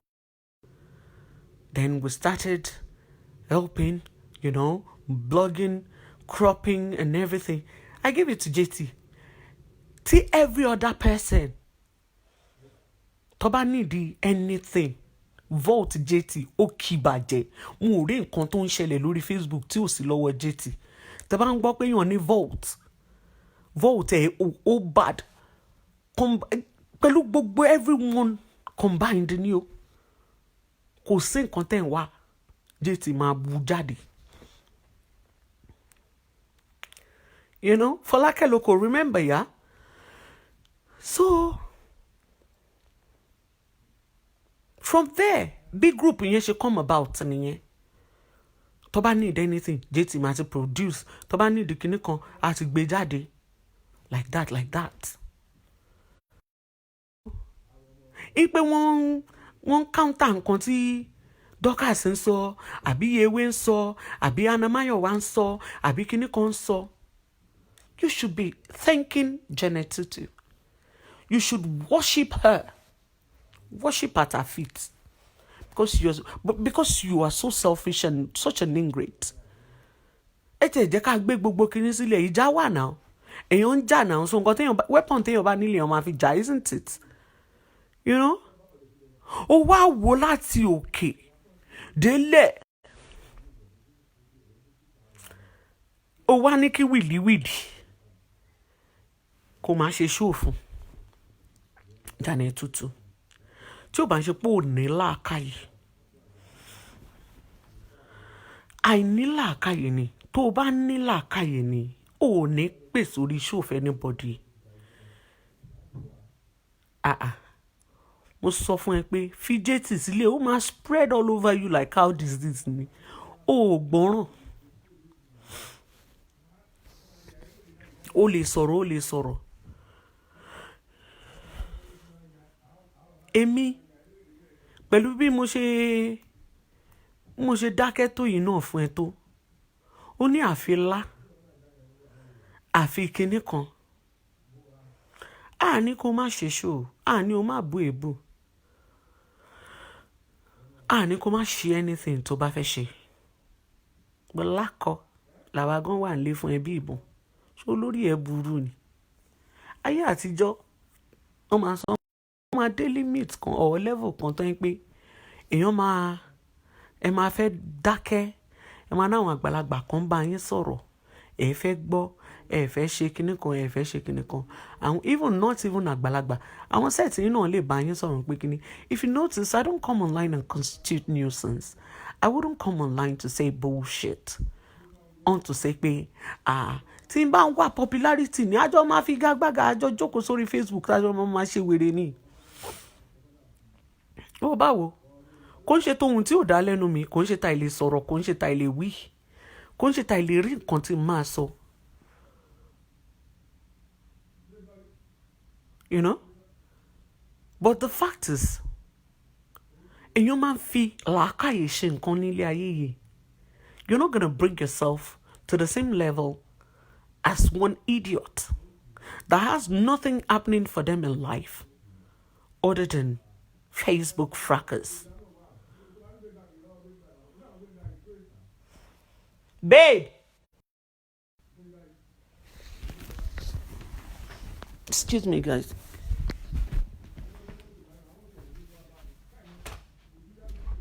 One.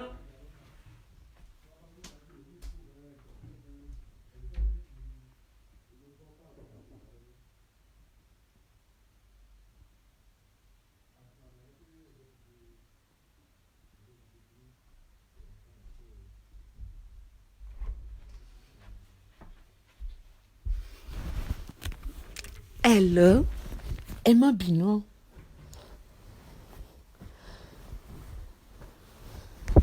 Ẹ má bínú.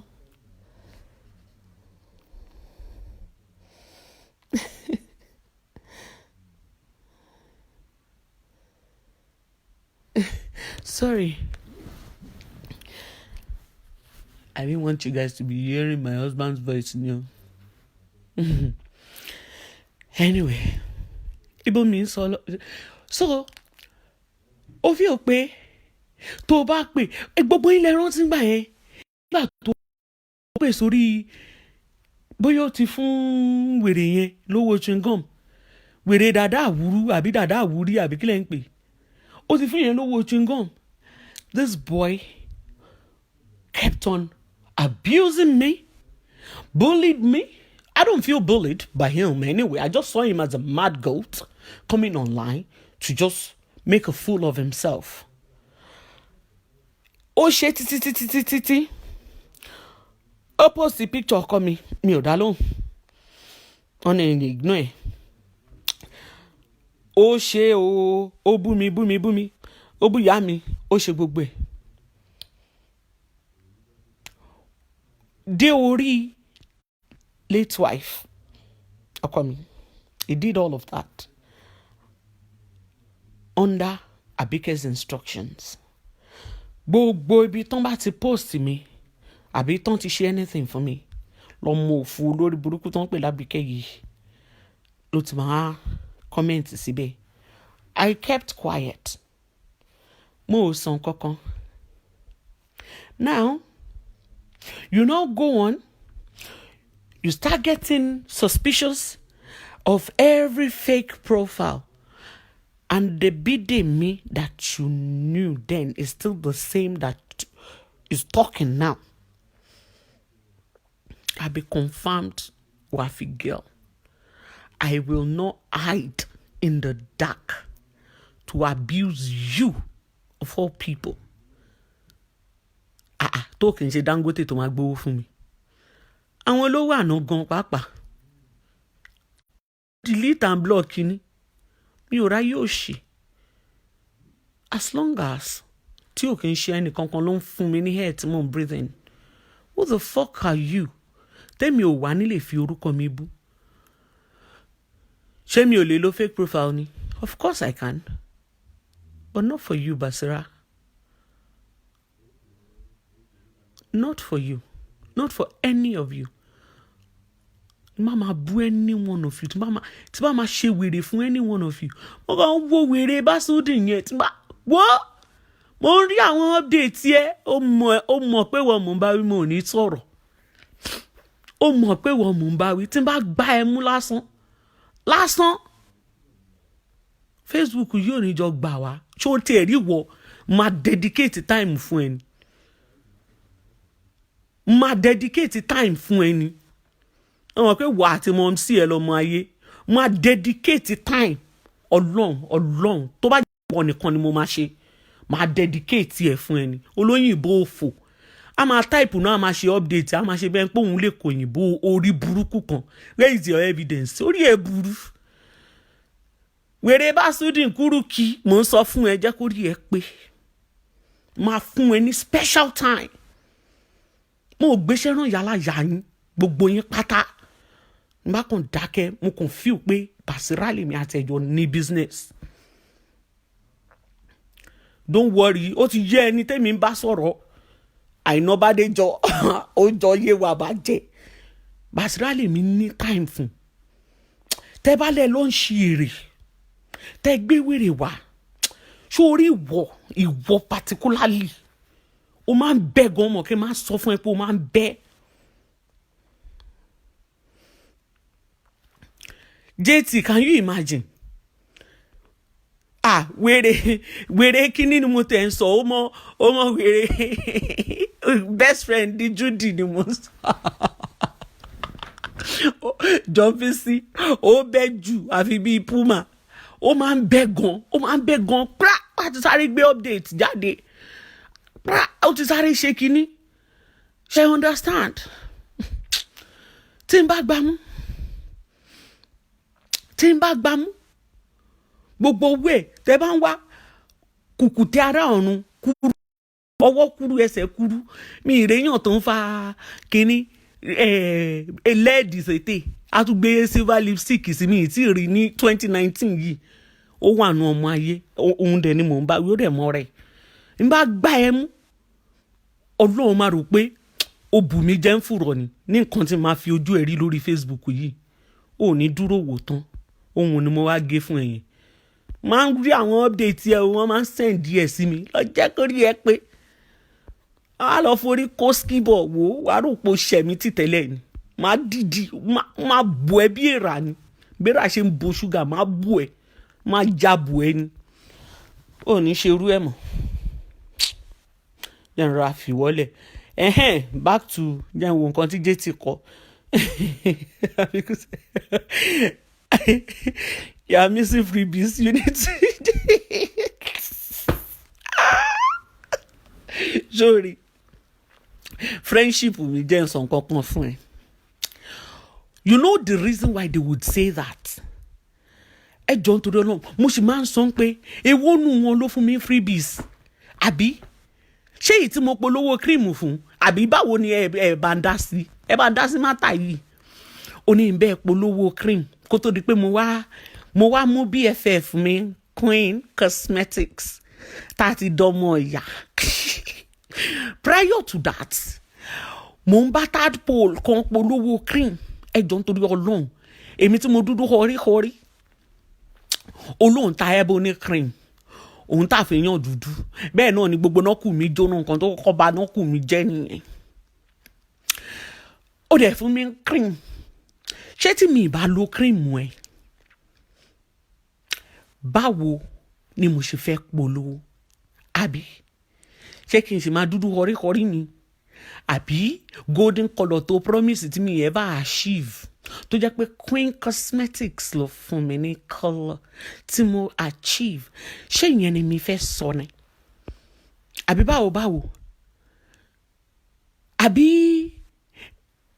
èwo gangan ni ibo mo ti fẹ́ bẹ̀rẹ̀ àbí ṣé báàgì tán fún mi náà orí yín burú nígbà tí mi tẹ̀ ń sùn tí máa jí lóru tí máa tẹ̀ máa blọ́ọ̀gì tí máa ṣe kínní tá a máa lọ máa crop a máa copy ká bẹ́ńṣọ́ fún yín bá má gba freebie ẹ̀ ń ṣí èrè ẹ ti ń sun èyí tí mo gbà yẹn àjẹmọ́nù tèmi ni mo tún gba báàgì yẹn in fact mo wá bí tí máa gbé lọ mo ní dinner kan next weekend ara lo báàgì yẹn máa tún já fọ́tò máa tún dẹmọ bí ológbò ẹ̀ ń sunú ẹ̀ ń ṣí èrè mọ́tìlẹ̀ wo tó bá fi ya yín gan ṣoògùn owó tẹ́ bá gbé wá lọ́wọ́ yìí máa gbà wà láìsí tì mo máa gbà èmi ò kí ń ṣe léèbì bíi Basira mi jẹ́ ebi náà bíi Basira ni ẹ̀rí mi kí n pín pépà nílé ayé yín rí ni mo ò pín pépà náà mo wá sórí Facebook kí n wá ní pé mo fẹ́ tọrọ owó mo wá sórí Facebook kí n béèrè lọ́wọ́ anybody pé ẹni pé mi miss yín kò ní bẹ́ńṣọ́ fún yín. The only regret I have in my life was ever associating with you, you lot. That's the only regret because you bunch of evil souls.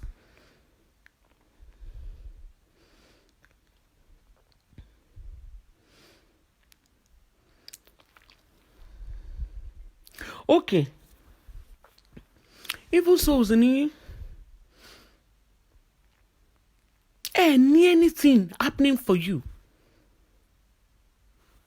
Ẹ̀yin tó máa ní pé kẹ́ ẹ fẹ́ ni lójú tẹ́ máa fata sẹ́nu òun ní gbogbo yín.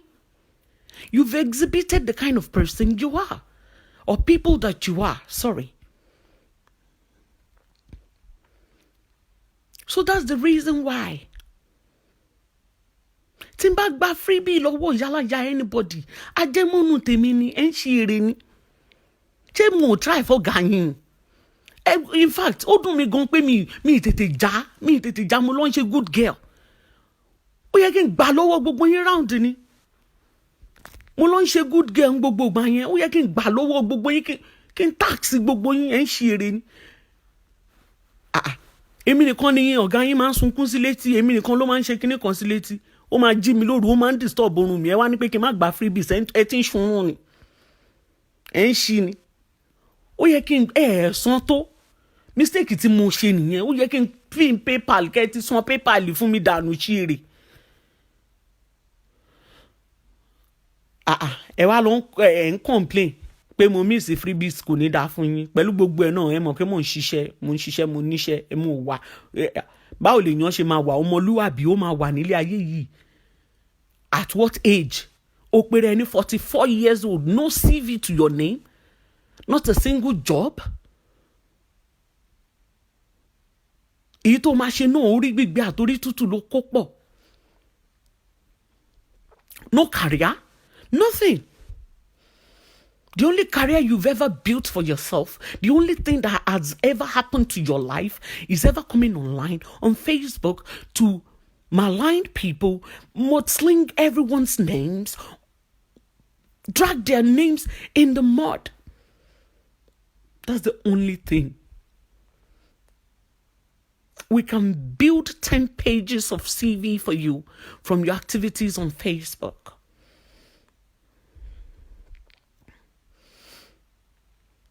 You know? So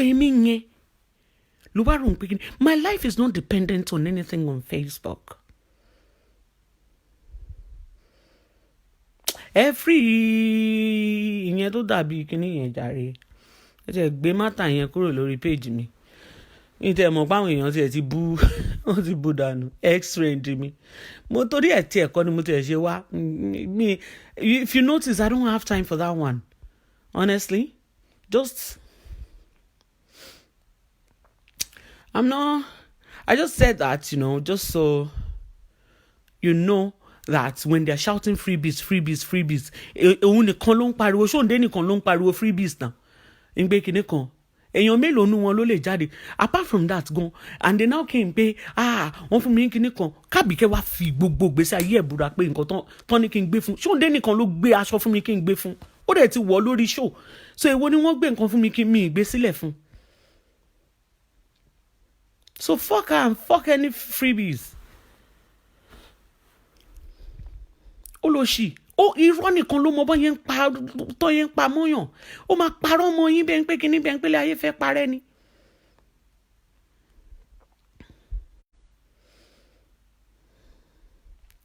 Ó máa parọ́ mọ́ yín bẹ́ẹ̀ ń pélé ayé fẹ́ parẹ́. Abíọ́lá Olójúarédè. It doesn't even matter. 42, 44. Kí ni yàtọ̀? Yet no CV.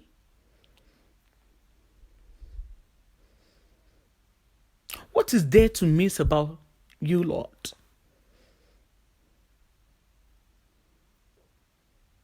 Is it a fake friendship I should be missing? Fuck all of you. Fuck you, Lord. Anybody that has ever been close friends with, I say fuck you times 10. Fuck you, fuck you, fuck you. Fuck your mothers, fuck your fathers, fuck your ancestors, fuck all of you. I don't care. Because mo wò síwájú, mo wò sẹ́yìn. Kí ni gangan ni mo fẹ́ miss nínú yín? Kí n fẹ́ miss lára yín? Michelle Wako, wàláì kò sí nǹkan ẹbọ, kò sí nǹkan ètùtù. Kó máa lọ bẹ́ẹ̀ ni.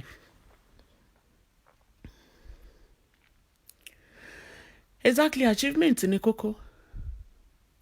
You know, say, it is irritating. It is irritating.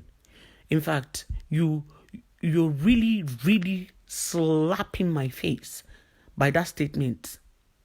One miss Kenny. Miss ẹ̀yin rí bí tán ti miss orí burúkú ni. Ẹ̀yin rí bí tán ti miss àṣedànù ni. Ta ló fẹ́ ṣàṣedànù gbèsè ayé ẹ̀? Ẹ̀yin rí bí tán ti miss òṣì. Ẹ stop it o. Ẹ lọ jẹ́ kó rí yín pé. The problem you guys have is being realistic with yourselves. You will do something for someone You don't want it reciprocated. You will hurt people. You don't want them to hurt you back. You will abuse people. You don't want them to abuse you back. You will drag people's names in the mud. You don't want to be dragged.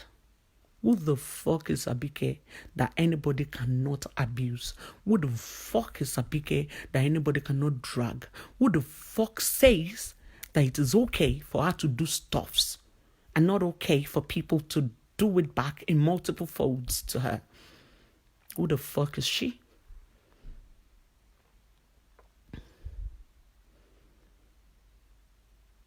Just sọkúsọ tá à ń sọ nínú gúrùpù mo fẹ́ miss ni. Àbí mo tẹ rántí fídíò wèrè tí wèrè send sínú gúrùpù gan táwọn géètì. Oh God, fuck all of you. I'm saying that. You should call my phone. Why are you calling me? Nobody should call my phone.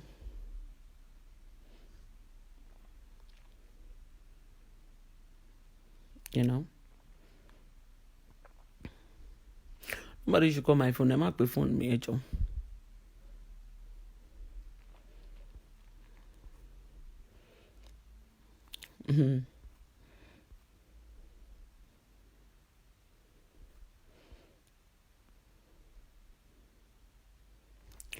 Anyway,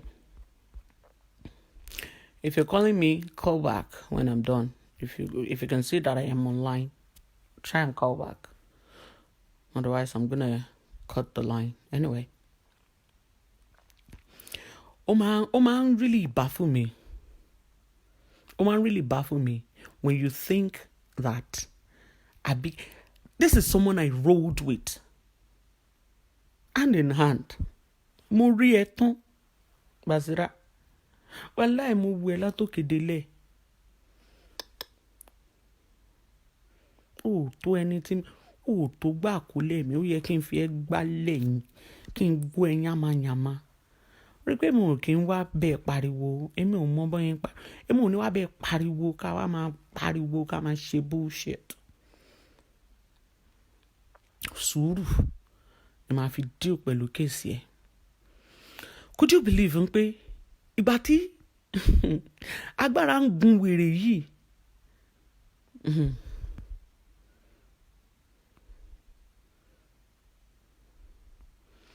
Dangote, Ibrahim. Well, you're not welcome on my platform. Bye, bitch. I chose to do what I want to do. I'm not going to leave Abike alone because the times that she has been chewing my name, JT's name, Yeti's name, Auntie Ellen's name, Vivian's name, what did you idiots do about it? I choose to speak when I want to speak. You see, I don't come online every day, but I will give it to your boss. Oh, ha. Do you understand? So, I say to you, right? Do not stray on my page. I and Abike, amúlé ọ̀rẹ́ ni, ó dẹ̀ dalẹ̀ ọ̀rẹ́ Ọlọ́run àjọlẹ̀pọ̀ ní sẹ́tìn. Allah. Àjọlẹ̀pọ̀ ni. Jọ wá ń wù mí. Wá jẹun. Wo, tó máa gbé ti ìròbò wá, máa gbé wá. Tó máa gbé ti, táwọn àjọ̀nú mi, tó máa gbé ti Ọ̀yọ́ wá, máa gbé wá. Bẹ́ẹ̀ jẹ́ tèkó náà ni. Multinational lọmọ, gbé wá. All nation. Wá fẹ́ wù mí kí n sọ tòyìnbó náà. Intermediary ló ń ṣe mí lẹ́yìn torí ẹ̀ mi ṣe pariwo. You will notice that I don't. Yes, Pinky Pious, I really actually don't go for anybody else. Even àtàwọn tó ń bú mi àtàwọn tó ń mo ráyè. But the fact is that this Abike, when she chew people's names in her mouth, people will not see that. When you eat back, then people start screaming, "Hey, Abike, Abike." Yes, of course, then really Bobrisky. I'm not disputing that, which is the reason why, for most part, I am filled with regret because I never knew I was creating a monster out of that idiot. Not just myself, but a whole lot of people. A whole lot of people created that monster. If you notice, if JT is doing a write-up, you will see where she said, oh, I never knew I was helping in creating a monster. We thought we were fighting a just cause. This bitch will cry. You have no idea the way she will present matter to you. I said that if Abike talks bad about me to you, say, if you, as an outsider, you would almost get a gun to shoot me. Because she's done it in time past for other people.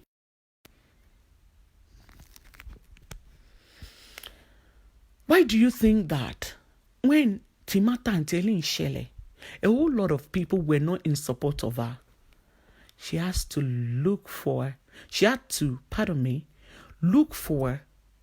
a cunning way to plead her case online. Hence, she came up with one ogun form lori. Bitch busted out crying online, saying all sorts. Gbogbo àwọn tó ti blame ẹ pé why tó ṣe máa bá àǹtí Ellen jà. They took a 360-degree U-turn.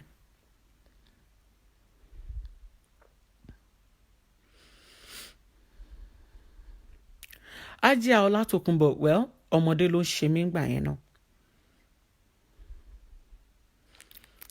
You know? Ó wá, ó ti wo gbogbo nǹkan tó máa sọ, ó ti rí pé this girl is so wicked. She is so wicked. Gbogbo bàtà fi ń bẹ nínú group. Could you believe this girl uttered this statement? She said something. I will say it today.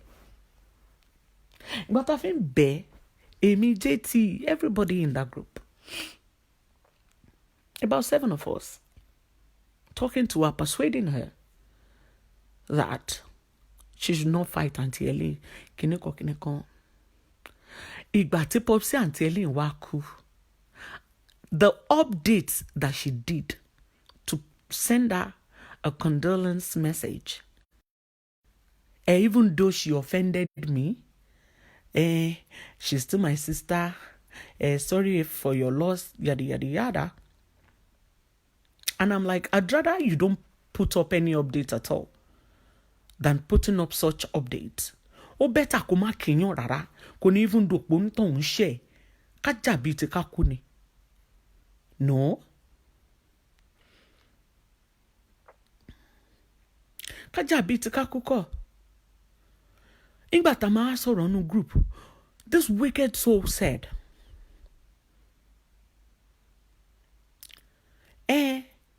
ṣebí mi náà fọ́ létí, ṣebí bàbá ẹ̀ ló kú.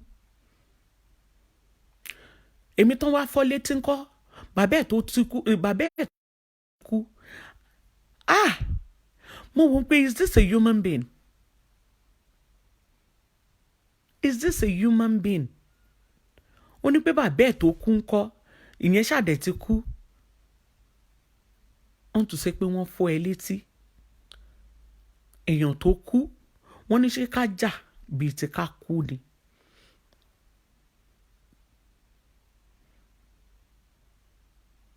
That was the day I knew pé baby she is wicked at heart. No, ó dà ń pé téèyàn bá ń sọ pé girl yìí ń pé wicked, bẹ́ẹ̀ pé yàn exaggerate ni. She is filled with hatred. Imbued hatred. In fact, I don't know more the kind of mentality that she has.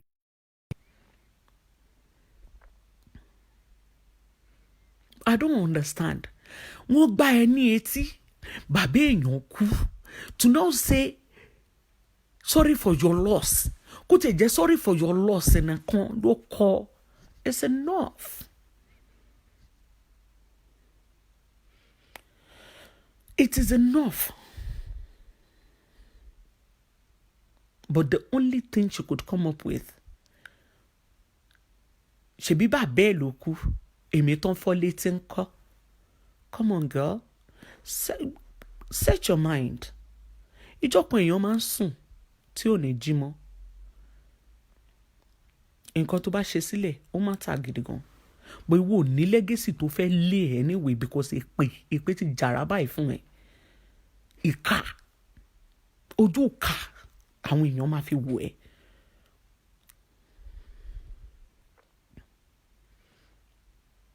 The same thing. I made mention of it in my post yesterday. The same thing. Mama Esabod, good afternoon. Happy gule gule no.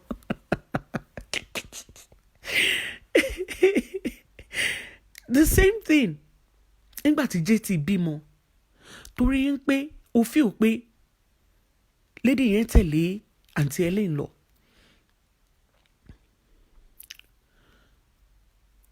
Ó believe ń pé kíni the next thing ẹni ẹlẹ́ni bímọ. Common kú ewu ọmọ you cannot say to her. My question remains, kí ni ó ṣe fún ẹ? Àti ẹ̀gbọ́ ìbémi àti ẹ̀ ṣàjọṣọ rẹ̀ a ní misunderstanding ọ̀rọ̀ báàgì ò ṣe báàgì tún wọ̀ ó bú mi ò bú ẹ mo sọ̀rọ̀ ẹ ó rìkọ́ọ̀dì mi àti ẹ̀ sì gbọ́ pé mi àti ẹ ní long standing beef. Kí ni Jene Tutu ṣe fún ẹ? Kí ni gangan àfi tó bá wá sọ fún wa online. Ẹ show some love to Mama Esabod. You know? Kí ni Jene Tutu ṣe fún ẹ gangan? That's my question. Ó mọ̀ kémi ò wá bí ẹ pé kí lèmi ṣe. Màá agree àjọṣẹ́ra wa even though ìwọ ló bẹ̀rẹ̀ ṣùgbọ́n èmi náà kò fún ẹ. Torí mo mọ̀ pé kò sẹ́ni tó yẹn pé ó máa ń feel bẹ́ẹ̀ pé ọ̀gá lòun tó wá believe pé òun bá manager ẹ̀ sọ̀rọ̀ tí manager ẹ̀ ní pé tí bá rí ẹ̀ máa fún ẹ̀ gbájú tí bá rí ẹ̀ máa kún ẹ lẹ́sẹ̀ ẹsẹ̀ kan tó kù ni máa fi nù ẹ́. Mo mọ̀ pé ó máa dùn ẹ́ gbogbo nǹkan tí ń sọ fún ẹ lórí fóònù ìgbà tá a fi jọ búra wa tá a fi jọ ṣépè fúnra wa yẹn mo mọ̀ pé ó máa dùn ẹ́ ìwọ dẹ̀ ló bú mi ìwọ ló kọ́kọ́ sọ pé máa gbọ́ táwọn ọmọ mi sìn tẹ́mi náà kó fún ẹ tí mo fi bú ẹ dáadáa tí bá rí ẹ máa nù ẹ lánàá sáà ṣó ti mo understand mo máa dáràn màmá mà ti ń sọ tọ́kì ṣé tèmi ò wá bá mi báyìí nàṣìṣín èwo tún ni nàṣìṣín kọ yín màmá yín náà tẹ kọ́lẹ̀ translate ẹ̀ wà láì kò sí nǹkan kan yín gbọ́ nǹkan kan yín sì máa ń kà ẹ̀yin náà lẹ́ translate rẹ̀ kò sí nǹkan tí fi ń ṣèyàn bí ẹ ṣe kọ́lé èdè tọ́kì ẹ̀yin náà lẹ́ ṣe kọ́ ní èbó tí ó fi yé wa torí gbogbo nàṣìṣín yóò yé mi láì ṣe rúpọ̀ skin kò yé wa ẹ̀yin náà lẹ́ translate rẹ̀ fún wa.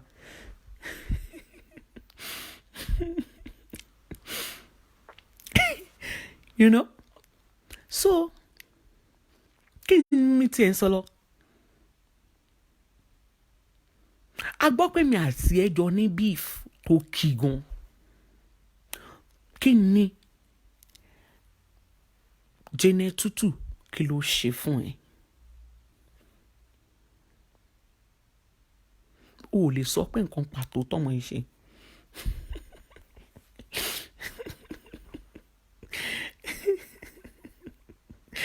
I can't speak or hear English. Speak again. No, PTSD has changed my language to Turkish. Yeah, no, nice, mama. Tẹ́ bá sì padà wá ẹ̀yin kẹ́ máa sọ Turkey fún wa. You know? Kí lọ́mọ yẹn ṣe fún ẹ? O ò lè sọ. O ò tí ì wá sọ. O dẹ̀ máa ṣe show. And ẹ máa wo girl yìí o. She expected that. Because she has bad-mouthed me for everyone. She has said vile things about me. Enough for all of them muguns to hate me, to do whatever. Right? She expected that nobody else stays with me. Unbeknownst to her, does she expect, even if Jene Tutu didn't support me, even if she didn't, do anything in my support, does she expect in pé wọ́n ní kò kí n burú fún yàn títí kó má kúnyàn kan ó má kúnyàn kan ṣáá ni.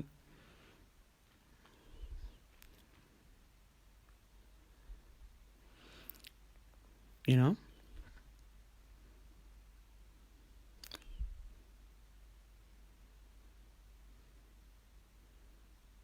Ó máa kú èèyàn kan nílé ayé yìí.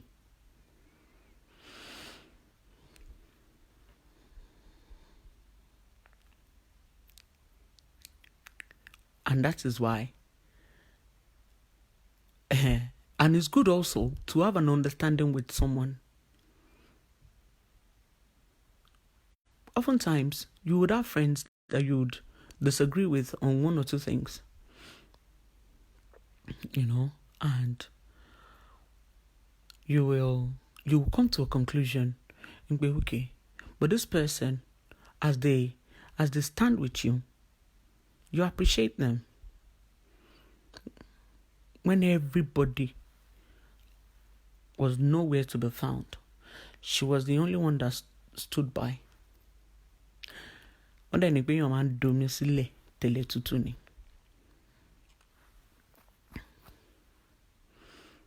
So she was the only real and genuine person I am glad to have met. That I'm talking about someone that I was close to while we were in the team. The only genuine person that I can boldly beat my chest that I met, and I am happy that when I was supposed to stand for her, I did, and when she was supposed to stand for me, she did.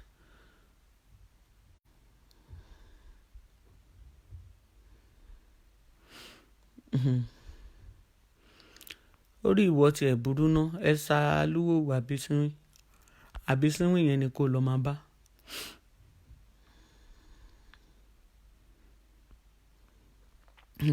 JT ti wá bínú tán. JT ti sọ pé kí n yé béèrè question nípa òun. Ó ní wà tí ẹjọ́ lẹ̀pọ̀ ni.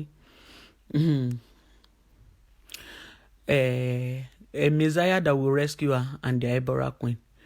They bring it once, they collect fire 10 times. Gbà kó máa lọ bẹ́ẹ̀. What did you do? Me, I'm ready for anything. Anything. Shongbo. I'm ready for anything.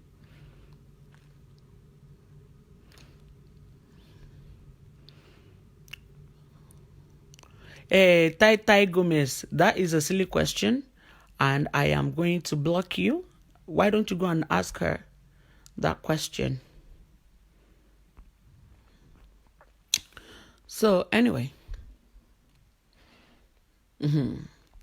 so moving on. You came online. Oma slander gbogbo èèyàn. Oma boo everybody. On to say pé. Yes, so Princess Rita. On to say pé. Alone padà. This is what you are known to do. Can your back kick against anything? Tó bá ṣe. You feel that you have the monopoly to destroy people's lives. And when they talk back, it becomes a problem for you.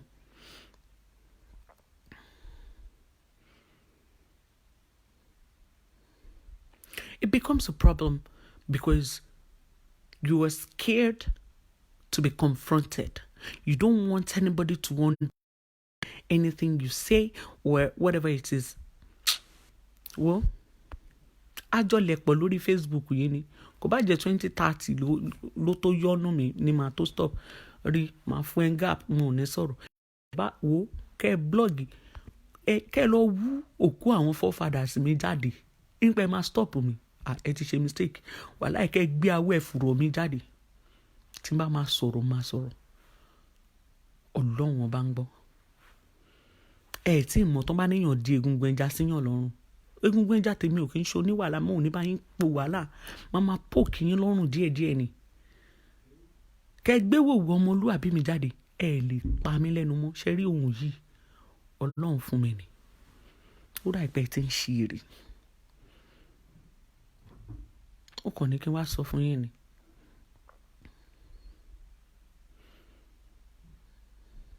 Mo ní kí n wá sọ fún yín ni tẹ́ bá ń ṣe orí burúkú yín tẹ́ bá ń ṣe orí burúkú àti òfò tẹ́ ń ṣe tẹ́ wálé ayé wá ṣe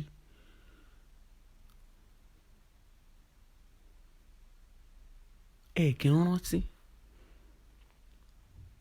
ẹ pé kò ń ṣe gbogbo èèyàn ló máa tolerate nǹkan tẹ́ bá ń ṣe. Kò ń ṣe gbogbo èèyàn ló máa lè take care. Why tó ṣe wà okay fún yín láti ṣe nǹkan fún yàn? Téèyàn bá wá ń ṣe nǹkan yẹn wá ní move on in peace, let peace reign, move on, peace. Kò ní dá fún peace. Kò ní dá fún peace. Ìgbà míì peace is not the option. Peace is not the option. Gbà tó wálé ayé láti wá bà tàwọn èèyàn jẹ́. Ẹ máa gbà mí, màmá má ti ń sọ tọ́kì kẹ̀ṣẹ́ mi ò wá rógo lé ní báyìí. Màmá ṣì ń sọ tọ́kì tètè mi ò bá mi báyìí.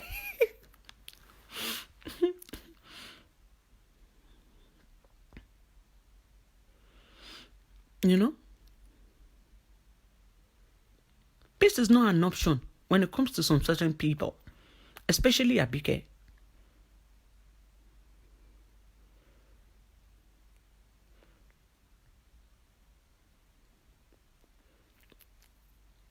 A dẹ̀ máa ṣe kí ni? A máa dúró sí ẹ lọ́rùn rẹ̀. Ṣọ́dá yé àtijọ́ làwọn èèyàn máa dákẹ́ fún ẹ tó máa bẹ̀rẹ̀ pẹ̀lú wọn. Bó nísìnyí gbàgbé bó ṣe ṣẹlẹ̀. Àwọn tó máa dúró anybody. Mo ò ní business pẹ̀lú anybody lórí Facebook yìí. Èmi àti ẹnìkan lájọ ní business. Àdẹjọ́ lẹ̀pọ̀ ni. Àjọ lẹ̀pọ̀ ni. Ìjọ́ tó bá wù mí ni mo máa sọ̀rọ̀. Because for several months, èmi bẹ́ẹ̀ mi ṣe wà yìí, mo ò lè dárí jì ẹ́. Mo ò dẹ̀ fẹ́ ní kankan ṣe pẹ̀lú anything tó bá so mọ́ ẹ. Anything and anybody. So àtijọ́ establish fact yẹn. Kálẹ̀ ti rọra fi mí lẹ̀ jẹ́ẹ́jẹ́ nígbà tí n ti rọra kúrò lórí Facebook fún yàláyà yín. Èmi tí wàá padà wá lórí yín yí láì jẹ́ pé yín ni Mark Zuckerberg tó ṣe Facebook. You know? Very soon, Fọlákẹ́ Lóko. Ẹ bá ti rọra fi mí sílẹ̀. You kept on going on and on, lying on me, peddling lies and rumors, unfounded rumors. Ẹ wá ní pé kí n move on, kò ní dragbá fún peace. Ikú oró ni peace ó kù. Lórí mátà yìí, ó ti ṣí èèyàn ṣẹ́ ó Bàsírá. Ó ṣí èèyàn ṣẹ́. Èmi ò kì í ṣe èèyàn tó máa ṣẹ́. Ó ṣẹ́ mi, ó ṣẹ́ lẹ́dàá mi. Ó dẹ̀ ti ṣí èèyàn ṣẹ́ nìyẹn. Èmi ò rí anybody rò jẹ́ ti Ọlọ́run gbọ́. Mi ò rí anybody rò. Èmi àtàbíkẹ́ lájọ ní business. As long as tá a sì jọ wà lórí Facebook yìí, as long as tó ní pórí òun sì máa yí lọ, àjọ lẹ̀pọ̀ ni. Àjọ lẹ̀pọ̀ ni. Because one thing in life, tó bá ti ń ṣe nǹkan consistently, ó máa níyàn kan tó máa come up against ẹ at some point. Nígbà tí èèyàn wà táyé ẹ̀ ti bàjẹ́, ó mú àwọn ọmọ ìyá ẹ̀, ó wá ṣòṣì orí burú. Kò tí ìgbà míì gangan yẹ ká tiẹ̀ máa blame ẹ̀ fáwọn nǹkan míì gangan sef.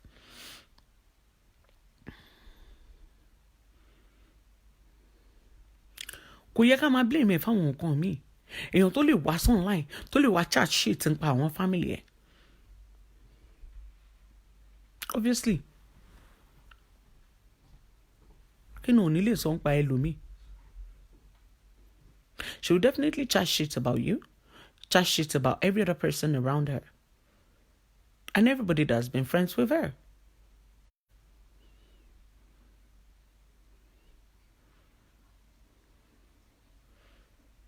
So, for all I care about, as long as she doesn't desist from slandering people's names, especially me and my friend, Mama Jen, what was she thinking? Coming online, maligning people, calling people all sorts of names. What was she thinking? defaming Sister Vivian, Àyìnkẹ́ Adé, gbogbo wa parapọ̀ bẹ́yẹn. Our ex is sọnù. Ó dẹ̀ expect pé nínú gbogbo èèyàn tó ti slander, tó ti borúkọ wọn jẹ́, èèyàn kan ò ní dẹ́ lóhùn.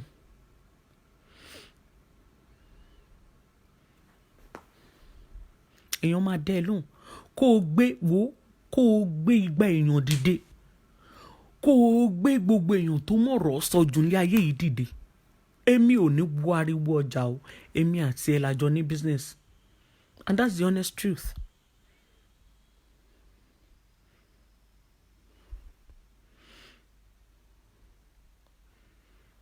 That's the honest truth. A máa wà lórí mátà ẹni gàrà.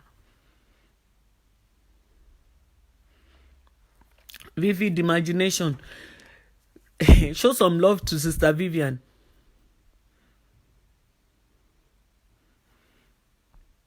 Nobody lórí Facebook yìí mo ń tún sọ, ẹ jẹ́ kó rí yín lọ pé tí mi bá tó ẹ má tàn mí. Ẹ má lọ nípa ìṣirè orí yín burú.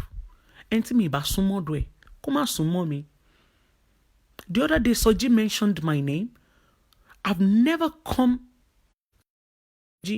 Stay on your lane. If I don't come to you, if I don't abuse you, if I don't mention your name, do not mention my name. I have no business with you. I have no beef with you. I have nothing to do with you. Anybody ni mo ń sọ. Because gbogbo yín, one way or the other, let it bá Abike, let it bá ní issue. Gbogbo yín, let it bu yìí tó ṣépè fún, ó ṣépè fún. Gbogbo yín let it mọ nǹkan tẹ́ feel as a result of what she must have done to you. Gbogbo yín pátá. So if I do not mention your name, don't come for me. Do not mention my name. Mind your business. I'm very, very cautious of the things I do or say. If you don't come for me, I don't have to like you. I don't have to support whatever you do. Just stay on your lane. Èmi ni mo wọ bàtà, èmi mo mọ bí tó ti ń ta mí, èmi mo mọ bí tàbíkẹ́ ti ṣe.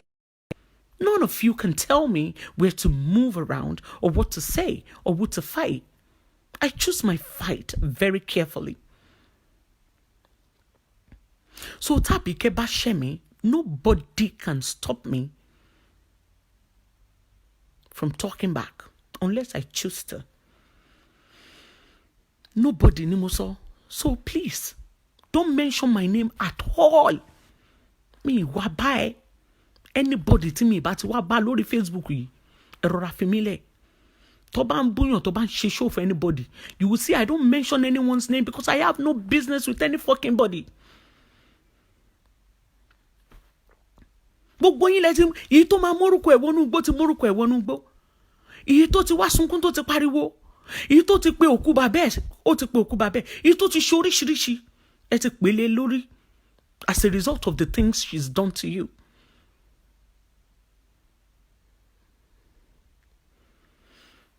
Now, if I fight back, just like you lot did, stay on your lane and leave me the hell alone. Nobody stopped you to fight. Don't even try. Ẹ jọ̀ọ́, ẹ so ewé agbéjẹ yín mọ́wọ́. Tí mi bá ti wá bá yín, ẹ má wá bá mi rárá. Tọ́n bá ń bú yín, mo kì í dárúkọ gbogbo yín. And tó bá ń wù ló lè support anybody. I don't give a fuck. But if I don't come for you, don't come anywhere near me. Because ìgbà tó máa ṣe gbogbo wọn. Ìgbà tó máa ṣe gbogbo wọn náà mọ bó ṣe fight back. So can anybody má dictate pé kinní kan ó yẹ kó ṣe báyìí kan àbí kò sẹ́ni tó pè yín sí party yìí rárá.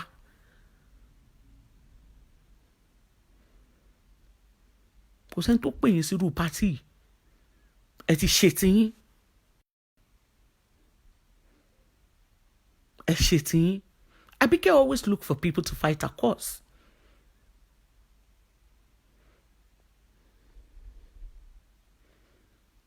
ẹ ti ṣe tiyín, ẹ jẹ́ kémi náà kí n rọra wà lórí ọwọ́ mi. Ẹ wà lórí ọwọ́ yín. I don't mention your name. I don't indulge people abusing anybody on my platform, anybody that I do not have issues with. So respect yourself and stay on your lane. If I have problem with Abike, I know what she's done to me. I know where she's hurt me. So none of you can tell me when to stop hurting. None of you will tell me when to stop feeling pain. None of you whatsoever will stop me when to stop talking. So ẹ jọ̀ọ́, ẹ má ìdílé nìyí, ẹ ṣọgbà yín, ẹ fèsì warrant yín. Do not add me to your own palaver. Face your warrant. Face whomever you want to face. And tó bá gbé wá fún mi lọ́tẹ̀, èmi náà máa gbé fún ni back to back. Ìrà yóò ṣe. Ẹ jọ̀ọ́, ẹ ṣọgbà yín. Moving on. Èmi àti Basira àti JT àjọ múlẹ̀ ọ̀rẹ́, àjọ lẹ̀pọ̀ ni. Table for two gidi ni Kemi Lawal. Thank you, sis. Table for two ni èmi àti ẹni. In fact, table for three. Èmi, Jene Tutu àti Basira. Tolúlọpẹ́ Jagaban fẹ́ jẹ́wẹ́. Àwa mẹ́ta yẹn àjọ lẹ̀pọ̀ ni. Tó nígbà tá ń ṣe fún. Tá ń please ẹ̀. Ó ń dùn mọ́. Ó ń dùn mọ́ gidi. So kóun náà enjoy yẹ. Kò ṣẹ̀yàn orí ilé ayé ẹ̀. Òun ló máa ń ṣe, èèyàn ló máa ń ṣe. Èèyàn ló máa ń ṣe. So téèyàn bá ṣe nǹkan tó ń ṣe fún padà, ó máa di wàhálà. Kí ló já mọ́? Kí ló já mọ́? Ta ni ẹ téèyàn ò lè bá wí? Ta ni ẹ téèyàn ò lè bá wí? Ẹ kàn bá ẹ wí, kàn fún ẹ, kàn nù ẹ lọ́rẹ́ǹdì ni. Ó yẹ kàn nù ẹ ní ọ̀rẹ́. Ọmọ kan tó ń pè lọ́rẹ́ pánkẹ́rẹ́. Ẹgbà kàn fi bílálà nù ẹ wáì. Kò sòwé agbéjẹmọ́wọ́. Kò ṣe gbogbo èèyàn lèèyàn ń bú. Kò ṣe gbogbo èèyàn lèèyàn ń bájà. Àwọn kan wà tó jẹ́ pé èèyàn máa wà tó yẹn pé wàá fi wọ́n sílẹ̀. Etí gbogbo